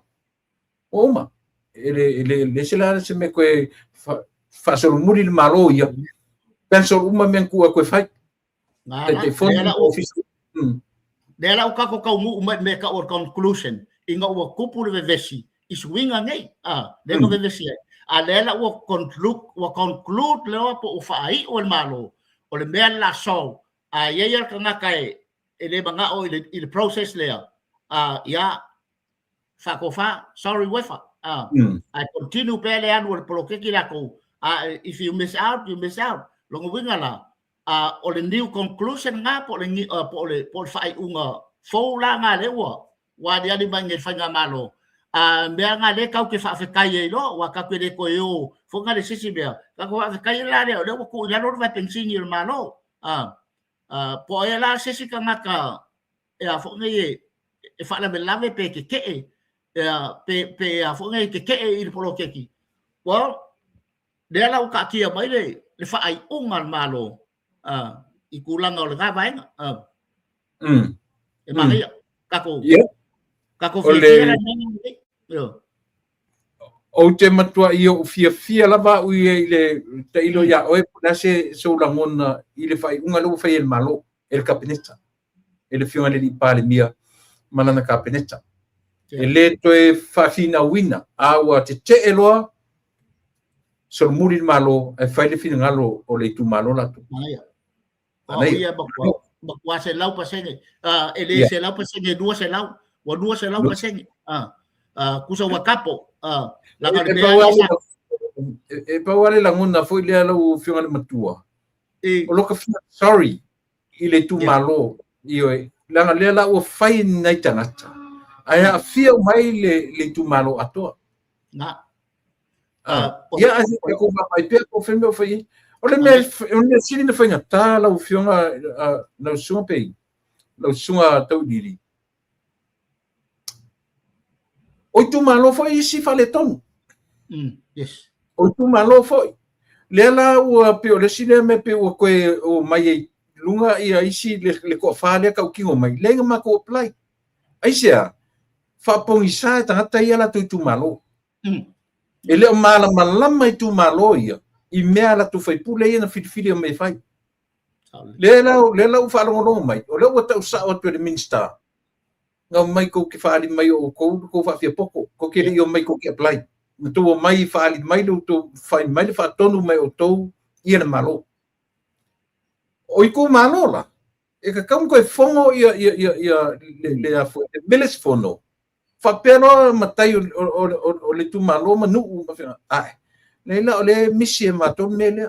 na ma to fitfilia oe e te alu o e te agree mo le manui o le tu malo ale la ma tele lo le nga alu o fa to malo le semenga o i kam kura i le ku malo la tu filinga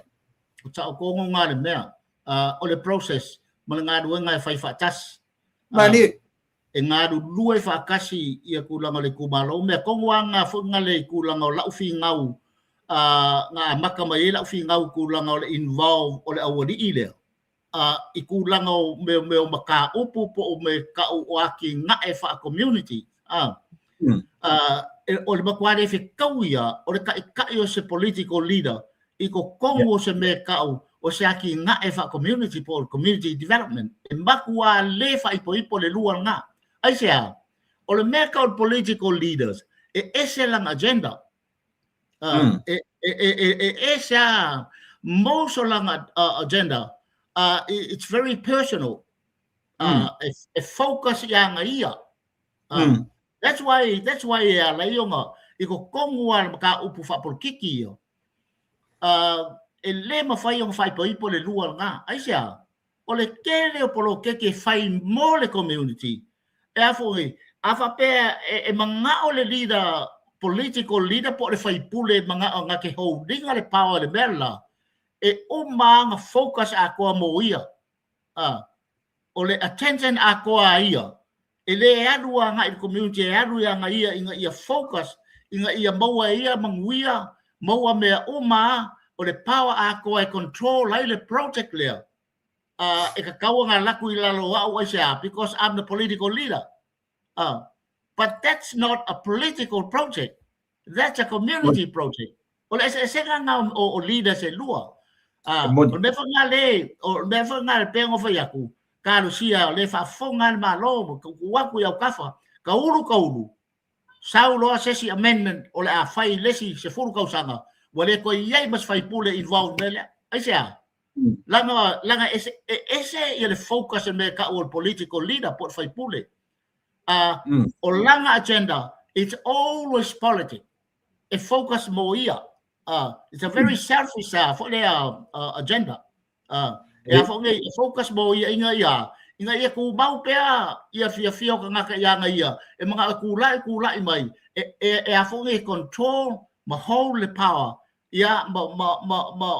kafiri sa ngoi kelo resources le avakwe avimol community. Ma lesi mea. E mangaon me ka ul fai pule. E create elo nga fame. Ia berkulanga foi le inga ia continue pe nga family inga kanga kai pa loka mo ia but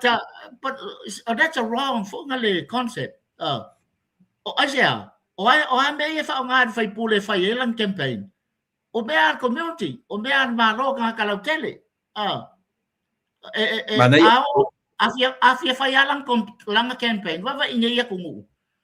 e ke arua o fai lau campaign o fai au me fai mo meu community project ele ai mas fai pule kofia ia e kofi ia mo meu political o mo meu leaders al community kanga ka fai ngalwa ngai lalo fa malo e o fai e kofi la ko leaders work together mo me ka o community leaders e fero e han fai pule e fai me ka o mo meu agenda fa politiki ele involve kulanga meia o le mele ka kau nga fakilia le inga ia mana malama ka ngaka wa o mele o ka opu fo ele ko lepa ele manga o ia stu e fa mana malama le no ele e moni e mafaina tatu tilo ia for the next 5 years ile isi kong ile rewa e karu kemi o kaimina ngai ele the main concern of the marur kemingi e fou de proketi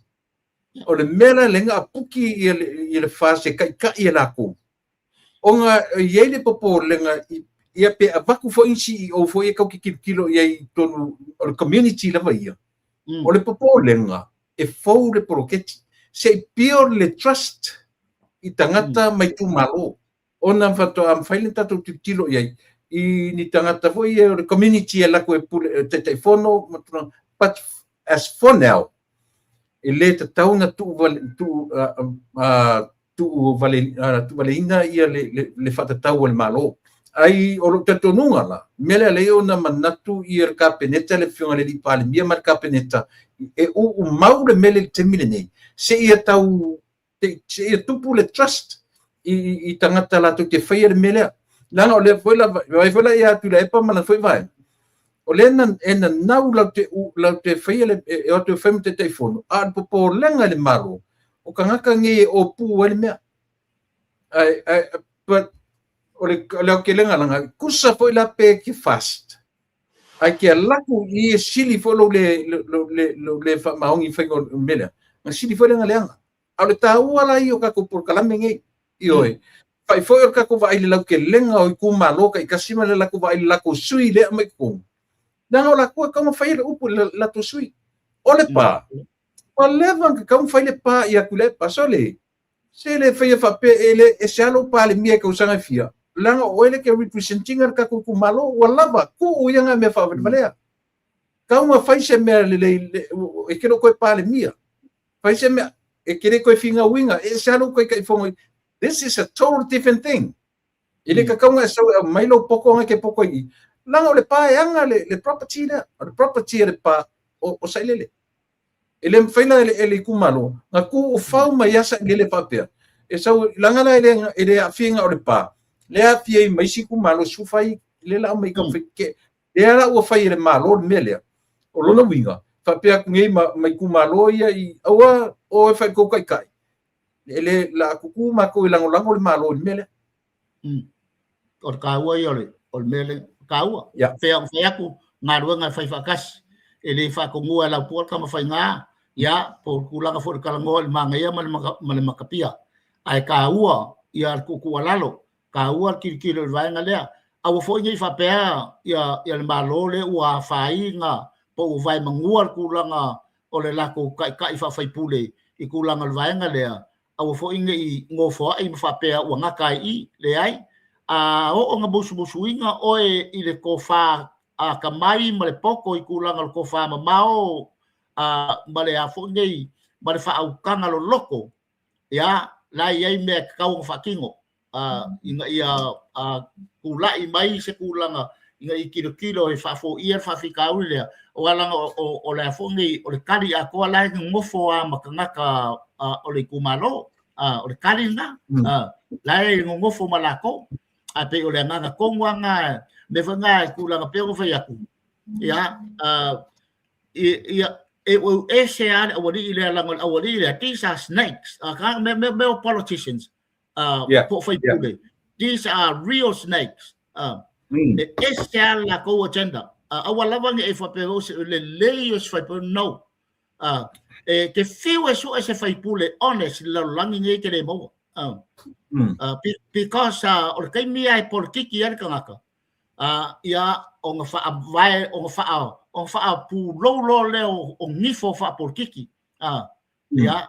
pe o nga yai kulanga ko nga ngifo la ia fa ani mai o makua politiki o makua ai manga o makua ai fa nga ngifo o makua e fo ngai kulanga fa le ngai maka mo fa fi ngawai ingi awala no fai o ngale pekia kulanga o mea uma o le ka uma fai mole na utele ele so he doesn't care i kulanga fo gale po ai impact ai po ia afi ai because o le nganga kongwa ngai mo me ka o politiki o le corrupt politicians me fo ngai ale o nga fo ngai o nga fisilingia nga vaenga pe o fai aku pe fo ngai sa mo ele fa pe fo le si kule wa ma o le ngai fo i kule o ngale me ya o le fo e mo ai fo i kulanga o fa le kongo fo i kai ka inga male fa so nga o ia vai o ie ke lo ai o nga fa fe ai le me ka o politician ma se le me ave ai me se kulanga pule ngo se lengi ia ma ki nga e involve ai le kupe ya o ke fa yakua ke o ke fiu su en me ka o fai pule fo le fa maongi there's nothing in this world so lo wingala ai ka uan bele ngang fa ka oko aku ka ko kilo se aka fo le mo le luma ngai inga ia fa ku ai mamaki maki ai lo ka ko si le fia le finga ngalo le tnu mal ka ko lo nga ngai ka longa awanga e ka ko ku ia ile fa ko kele wala ngai se ia fo linga me ka por kiki ese fai asi si kele o ngifo pua ala fe ai makamang ai ka ko ka dia lupo maungu le ka okole kulanga fingalo finga malo o ai lava fa ku ese ya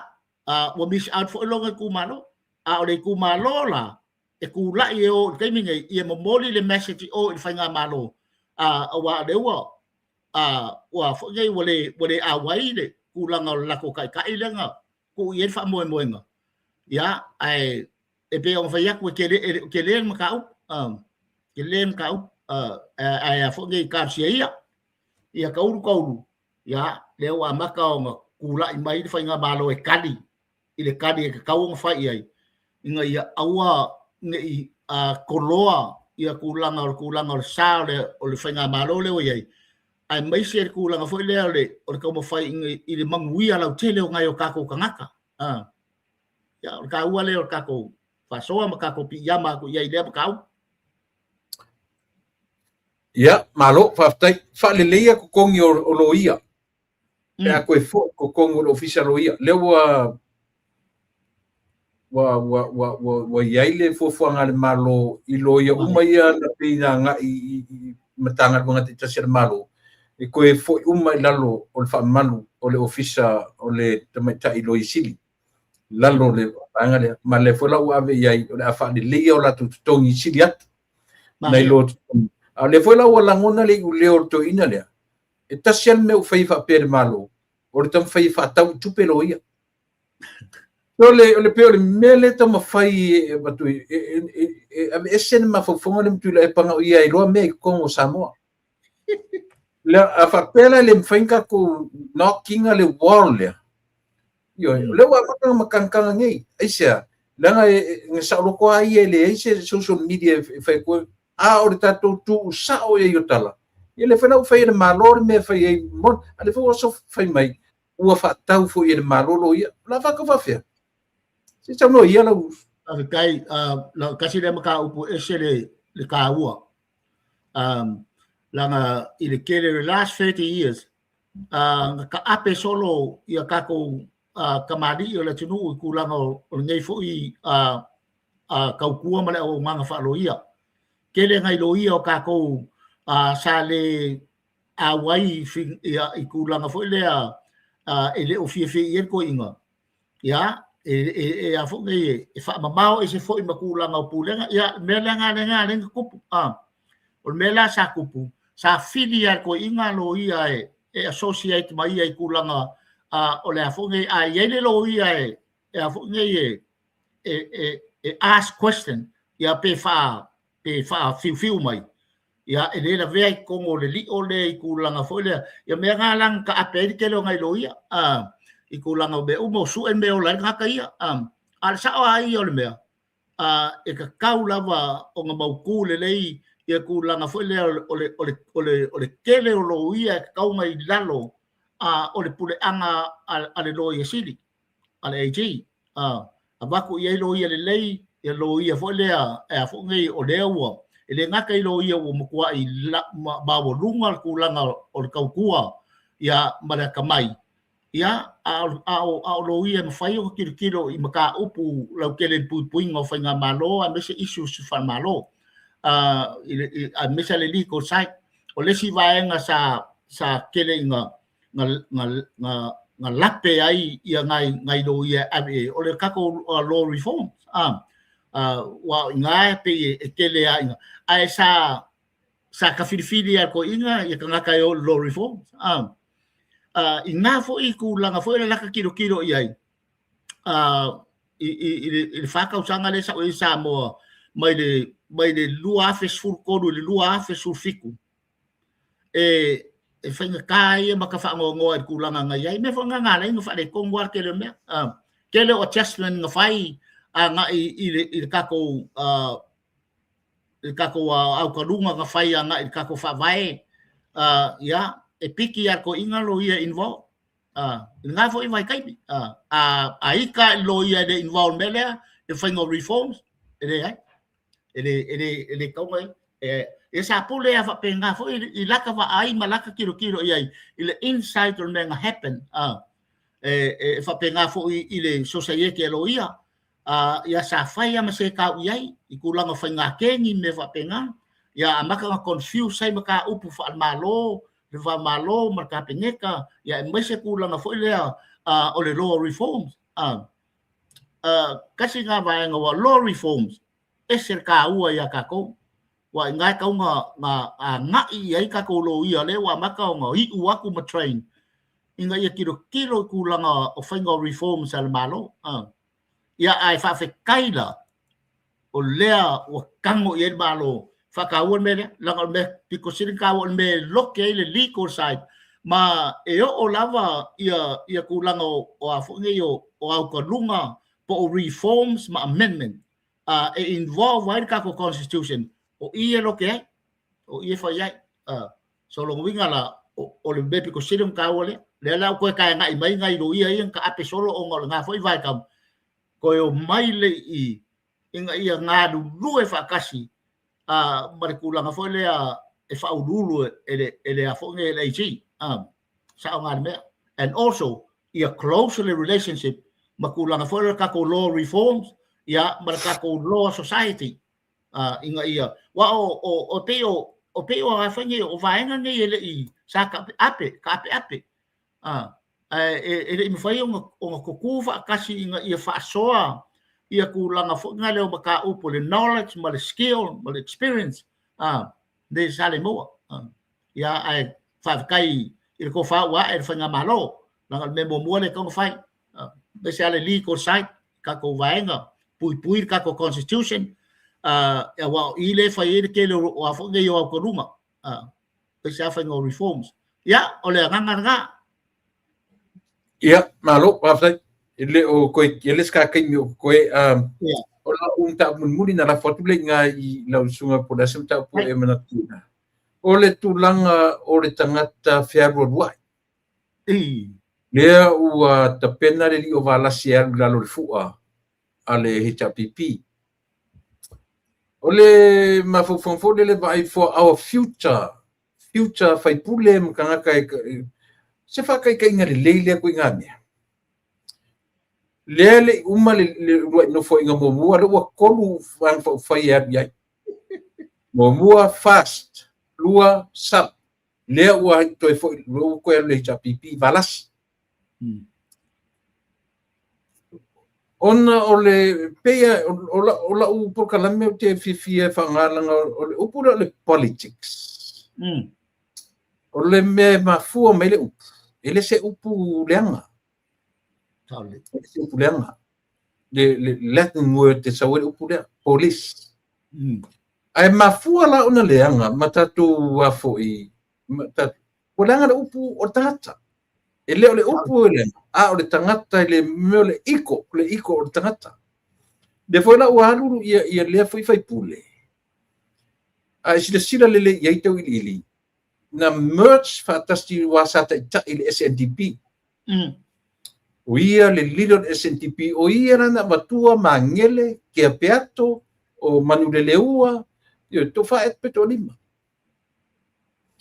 Ai ina ua by the way ina vai. O le van.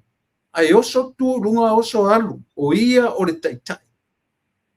O ia o le taitai o le SNDP le merge fatasi I male. Na lu ale ku I kan kaya le ngai lalo lang kai kainga o le nga o saungi o farongo ku na interview nga po e matua vala I sini ke le lopo fe ku fa ai le ku nga fe pu le fa pe so yo le me ke tau fa uma ila ta pu mai foi lo sufi nga fa ale ma fo o se tu nga trust trust ese ku malo se fa pu le fa wa fa pe le uma lo ina rua tolu fast sap arua HPP so kawan makau pule langai kawan lang le vela ila lo ku lang bele sa fi kalango yai le ka nga ia ku ya fa kasima ikulang alwa ngal dia langa affiliate mo kulang fo le bele nga de kilo nga ikulang wing of fai pule o amio nga malako behaviors le lang o fi kalango yai inga ia kau mo fai mo mori pe inga ia malama pe ka ko awang ngi ya fo ngi fai ma be fo ngi fa ma mafa ia ka ko malama character se makulang fo le ko inga personal o ka nga person e ngi me o fai pule le la pe o ba ke fo le o bo o ka pu muri le ia ka nga ia ko e lo man ka pule ngo ma kalango ia nga character so fai pule bale la ko fo anga va kau mangulauki ia la ko agenda ese le o fin kar be e fo ngai o le o maka waku o ira le e ku lai mai loa ia vesidio ka ko maka ko mal mai lo o soli o le feo so fai o me ka o le snake po le ngaka su e fo le ava ngoa o se ngaka po se mangula e fai ngaka o ngafalaka pe nga fai aku o le mer fai pule le o se mea e ongo ave uma ia ile trust o ngaka ai se alanga focus ese fo ilanga center ikulanga beia e manga o ia mo ia ele manga o fo ngale ise mea fo ngale ngake fa nga inga ia le platform po le title po le platform e fo inga ia focus aku le mea inga ia ua ia le power ia ngabawanga le power ma le mele mga awai but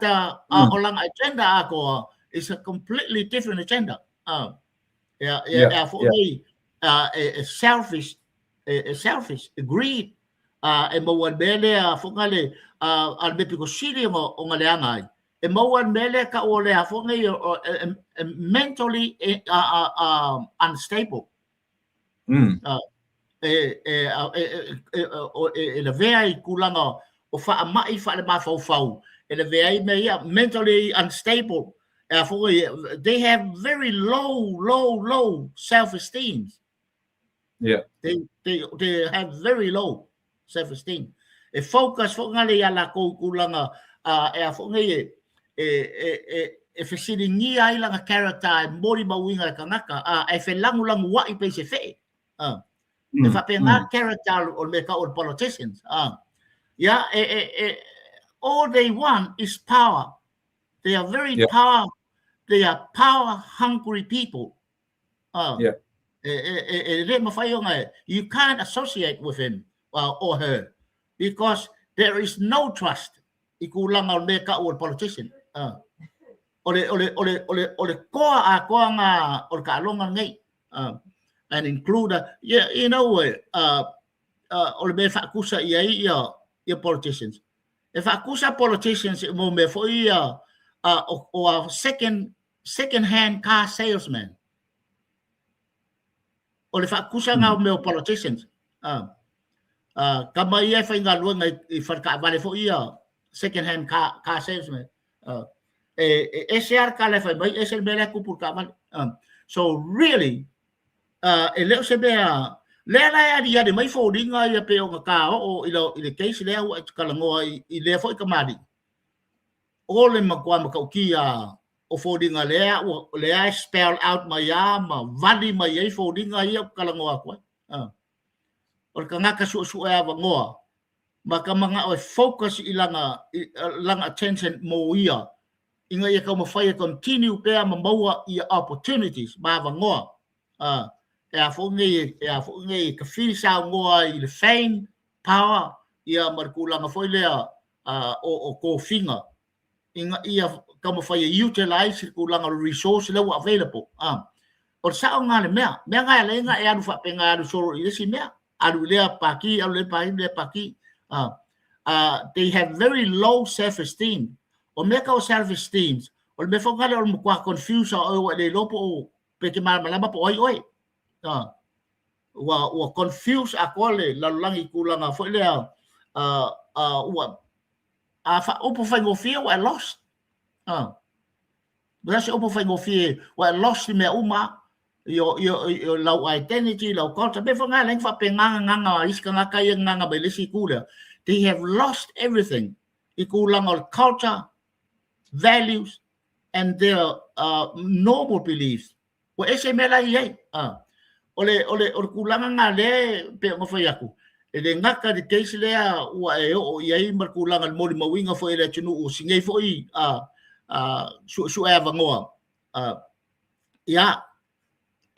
ai ole o aka ia le e fo fola mai aka fa ma fau aka fa kingo aka fa le nganga le fola mai lo winga kulanga ele mo fai o nga iai se fa kuanga ave iai o ke o fo iska ka pe mai bo se pa loko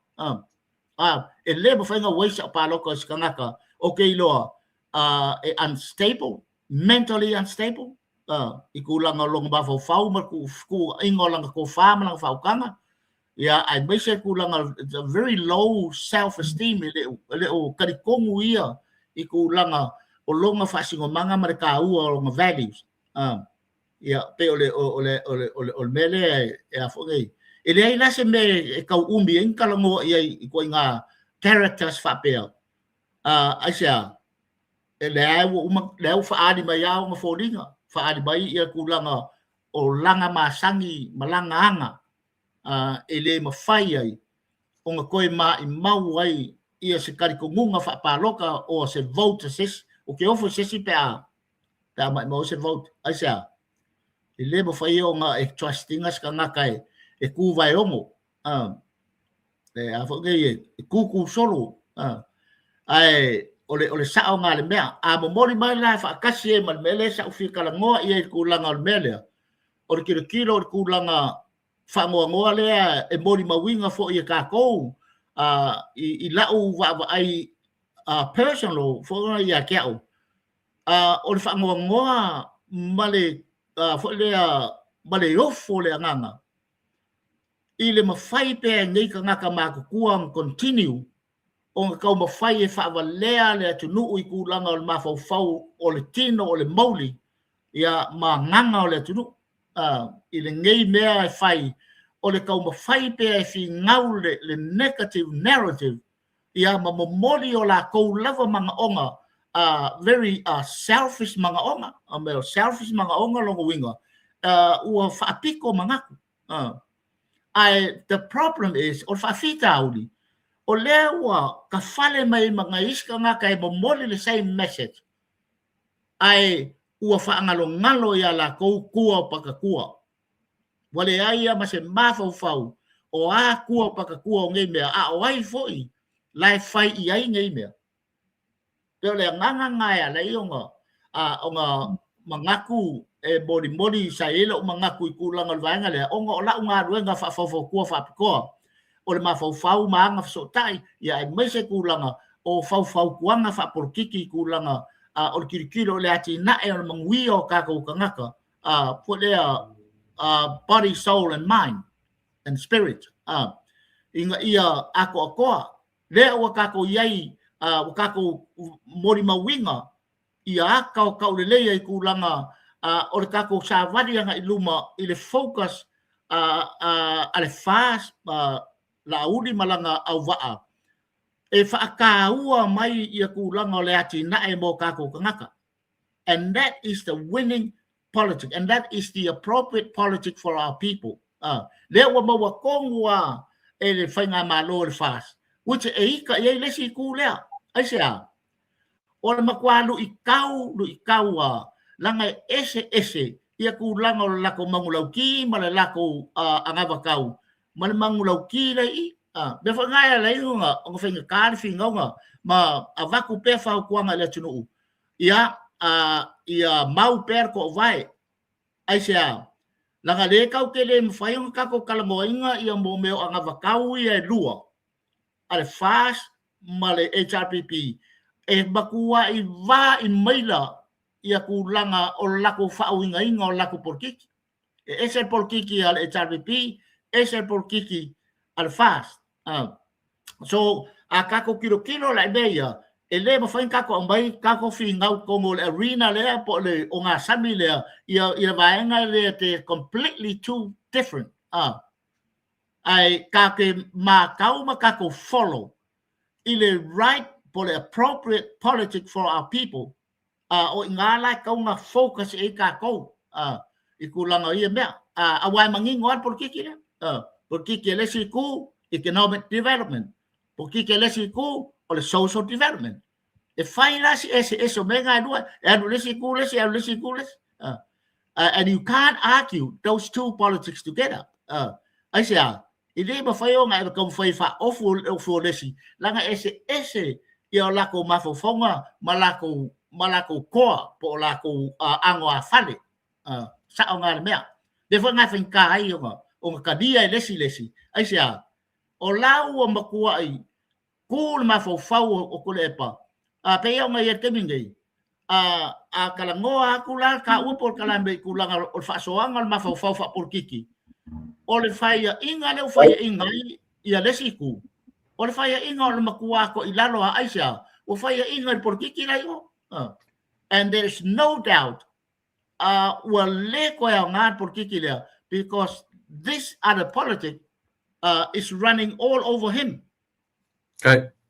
And that's a winning politic. Lan America o le winning politic. O le porkiki ua maua kongulonga koa, malonga anga whale, ai e whaakakau i ka ngaka paroka. Whaamangui ai le lau teno ngaka paroka, ai le o le focus, i le mea mga o eriko o kasi masinga vaenga. So, fingo fiera vai nga pe o ngale ngo mga o se koi e bombori pe o yesga afa kai le wa mori mar ke sile abaka koi le le bele ya baka ko koi fa mga koi character so ngi ka kai o mai fia boa avangoa opportunity inga ia como foi ya ai pawale nga Samoa awa ngi fa la kala ko fa balo fi ngalo kulang o mengi kako ai bangule wo a fai o manguia lea sa kakalo iai ia Samoa ia o angela ia kali le ukula i se koa pauan bea ave per kako faukuanga i kulanga le koa le ukula mai ia ai ngalo makua moa le valo melesi ku ia ole nganga ia ai nga fa popo ko i vainga le ia fa popo foi kulanga o maka u pe o ngai forcia le sunga fa ko tai ia malofa tai lo sunga tu ili le ua tapa mai si u yo ta tai na tu foi le vai so fo ia e foi nisi issues tal fe ia le mau issues lo ta tu fe ta tu ni ia o le lava tarnanga fa le mafofau ia em fai ai on ta solo pule i mea o lo tu mai ile te mile nei ia ava tuia lava no sauno ia i se sauno ia ma au mai se nga ia fa tu fa mai i lo tatu no me falon kai ia fa balo mo lava lo sunga kulepa ia po sunga la noli la ngai de se me fa ngofie lo kulanga o lo kapenga ma le maki makinga o ngei mea ia ai mandati foi manga ku foi pe o ngai sango ke mi ufango ia e kukuselele ia kulanga o ka ua le foi a foi loba foi kulanga o konfikinga o le fakula ko o male si vaenga ia le foi ia ka fa keke inga ia o le bea number 1 first ia pui lo soifua kurepa inga ia fai nga mau pe lo malosi tino o le mauli ia ai fa si le nganga fai mali ai ka maka upu ngei ka kala ngoa kwai la kele kaimi ai mangaku ia fa kai va ko mo ngei aso malo ka penganga wa deva foi nga fa ngasi kele ngei va aso ia ai mandatua ia mangaku lo fa va ia kulanga lo sunga ia fai malu fai vai kulanga ngava ia ai a fo ngei kele kaimi mai pe o ngai Samoa kele ka aso fai maka upu ia fo ngei mo ia kulanga ka o fo ku ala lo marpi iama ia o mangaku le Samoa ia ole saunga o ngei fo ku iama ko ia skale Brisbane ia pe o ngai ka ko whakamaswale inga ngai aso ka ko lupe whalele pe o ka penga ka ko fatonu i le as kofi mo le as kofi ngai le mangaku ya pauale nganga ko ingola la kaua ya a faia yei i ngipea le ase leu i kulanga o se nganga po seanga ya la fo ngu le nga ai mai ko mai nga se mea nga se kasi faile ma oso nge ya so ka ko fasoa ya ai e magalo ai ngai ko inga o nge le rat ya mangu ke le inga kulanga nge ya so i fo fuanga le sunga le patonu ya ba se foi le lo Samoa so se kafa o ngei le rolangi ka i lo ko so fua i le fo ia skofi ya ai mo moli ia i lo ko so fua ai ma wadu ngai le vi inga o ka ko matai sili ya ai ba se foi ia ka po inga ga ka ko ku a mai proko ro ka po pea ia so aso uma ia ai ba se ka ko fa so i le va ia so me le va ya o le nganga le i la sunga ko lepa ya mo ke le foi kulanga pe akali wa ko i moka ya sei loa i mainga mo whanau ia ai mau lunga i vi inga o le tua ia o le nganga lea bat whalaro whaftai te lo sunga tau ili lau whionga na matua lau whionga na suafa ia wa mau fo i le nei aso ia mo lau sao tele le tapo kalame tai ta pena ia whaftai fo i ia mo le whonga whongaina ia wa lava le fita whafonga tatu nu ia e natu lava mai le tua le malosi tatu e whiloa i le vai asfau. Ai mo temni ia soifua ia. Ia, lo fat. Ia, o le nā, Samoa, o se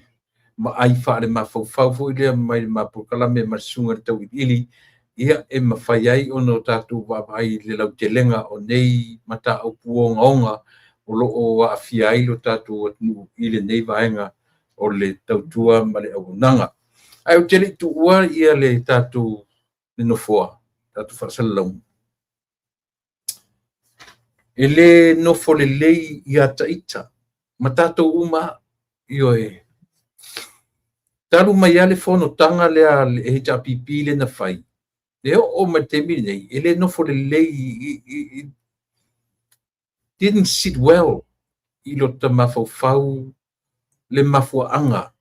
o le fesili o le ale mafuaaga na lena fai le fono o le ale mafuaaga o toe fai ai le fono a o lea ua alo le malo ua alo tagata uma e tali manuia ma se o tatou vaavaai ma opogi ia mea na fola mai i le atunu peitai ua lagona i le faanoanoa o lo'u tagata Samoa moni o te fesiligia ai o atu ai ngā tagata e ono taʻitaʻia lo tatou atunu o atu ai ngā taʻitaʻi e moʻomia e le lafo foʻi la le gaʻi taʻitaʻi e ofo lava lo'u loto i mene o itumālō o itumālō latou te aumaia taʻitaʻi e matua i ofo lo tamafaufau pe faafefea ona faataga e itumālō nei ni tuaiga taʻitaʻi o mai maniuiga faasausili faapea i totonu e ese alo sau e te sau e finauina o taʻapupei o taimi muamua pei e fiafia se itumālō i se sui taʻitaʻi e sau e finauina ma taʻapuai ni galuega e faitotonu o le itumālō peitaʻi o lea ua aofia uma mea na le poloketi lea o lona uiga e lē toe moʻomia lou sau te aufinau ma taʻapuai ni poloketi tonu o lo itumālō o lea ua avatu le tupe o lea ua avatu million, it's a lot of money ioe o le mea a itumālō tonu fai la pataʻia au tou sui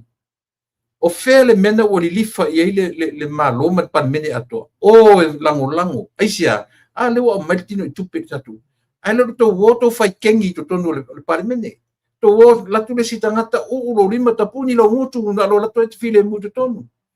ioe e lē tulaga lelei na mea e tatauna tulaʻi mai itumālō tauna le itumālō a le sau e taʻitaʻi o le ituagai ua leva na tauna faisa latou faiga le latu tagata lea ioe leaga ua pisipisia uma toe ma isi tagata o le malo vailou ua amataga gaogao mai luma le latou nofoaga e ua le vai e isi faipule aisea lea ua talia e na faipule a latou le tuualalo a latou itumālō at the end of the day o itumālō e paʻu i ai le moni ma le faamaoni aisea e leai se leo o le tagata toʻatasi pe a faapea mai le itumālō tapuni lo mutu me le failimen tofi toi oe ioe o faigasao ana tilotilo i ai ele faapea foi la tatou tu le epa tu i ai tu i simi tu i sione le ai tatou te o foi le mea o loo represent mai tagata nei ioe a fai ala o le somalia i tumālō le la o te tawhan koe kilo i kumālō i lo latou valaauina o le latou sui a fai e le ase se senga man meo le makua le au ia lang whangau le ai ma se senga le ai se senga o i tumālō ma latou tofi atu mai ma le meo le matua i le au ia le whanau e sao pe setala le ai ma se senga o le mea le na e ke lolo o le matua lea o ia le leila whanau. Ia noa. Tu sa lea ma le tu malo tu mai le lato sui. A sau e pule sui ioe. Ele whapenana whai le mea. Ele whapenana whai ia se mea. Ko ke whau kua inga le kou sui. Ele eise a ngai fia e kau sanga fase fulu. A whai la fase fulu tau sanga tus. Tau te loa uma na te mia o ngā tusi. Tau te loa uma. Ko fai nei sa ro e malolo wa lava lo temi o tele me fai le wa ko fa o ko fa le nga uma me nga ngofo me la ngofo inga sau fo i mai malolo fa uma fa penala por kalame isia so le se le na tatu sui tatu fo ile tu malo ia lela o tatu wa i tu malole so i fasale le angan melua ioi ai sia wa o man fa tu ina o tu fo i so le pule fo i so le pule o le o man fa ia tu ele o mai tu la fono na ngoi mangele le sa fai mo tu su e personal mena e o to ioi o te va ai fa un fa msinonga ele o mai fa msinonga na ngoi ele ale o ko for ngoi ka ngoi ko ke no mo dia o ko to una total ioi o ai la le fa le ton o le tangata len tu alanga yo le ai e tu ia foi to filaulino a o le tu malo o le matua o le o ia la tama o le makua le pa fa sali le angalua o faleta tolu o ai lava tu malo e le o ia tu fana tu lo le nganga a leo o vatu isi au wala sili o na malama manino a o tu fana o tu foi pule pa tonu de le tu foi pule ai o mai ia mai le mele mai e ngana mai nuana e le fa pe tu te tua ia to fila tua ia umar tu malo e sia langa o to e siliat na malo si to leo nai lor individual eu fa tu le pa le manga ka vavao e le pa tu lo yo levantau na vavao tu malo to sui lele ma fau como pa mengo da ku uma tu mo neso manu ia tele fai valo fiona le par mia mata finga malo loto te tele e manaia na usa a o fa fitau li ali tu malo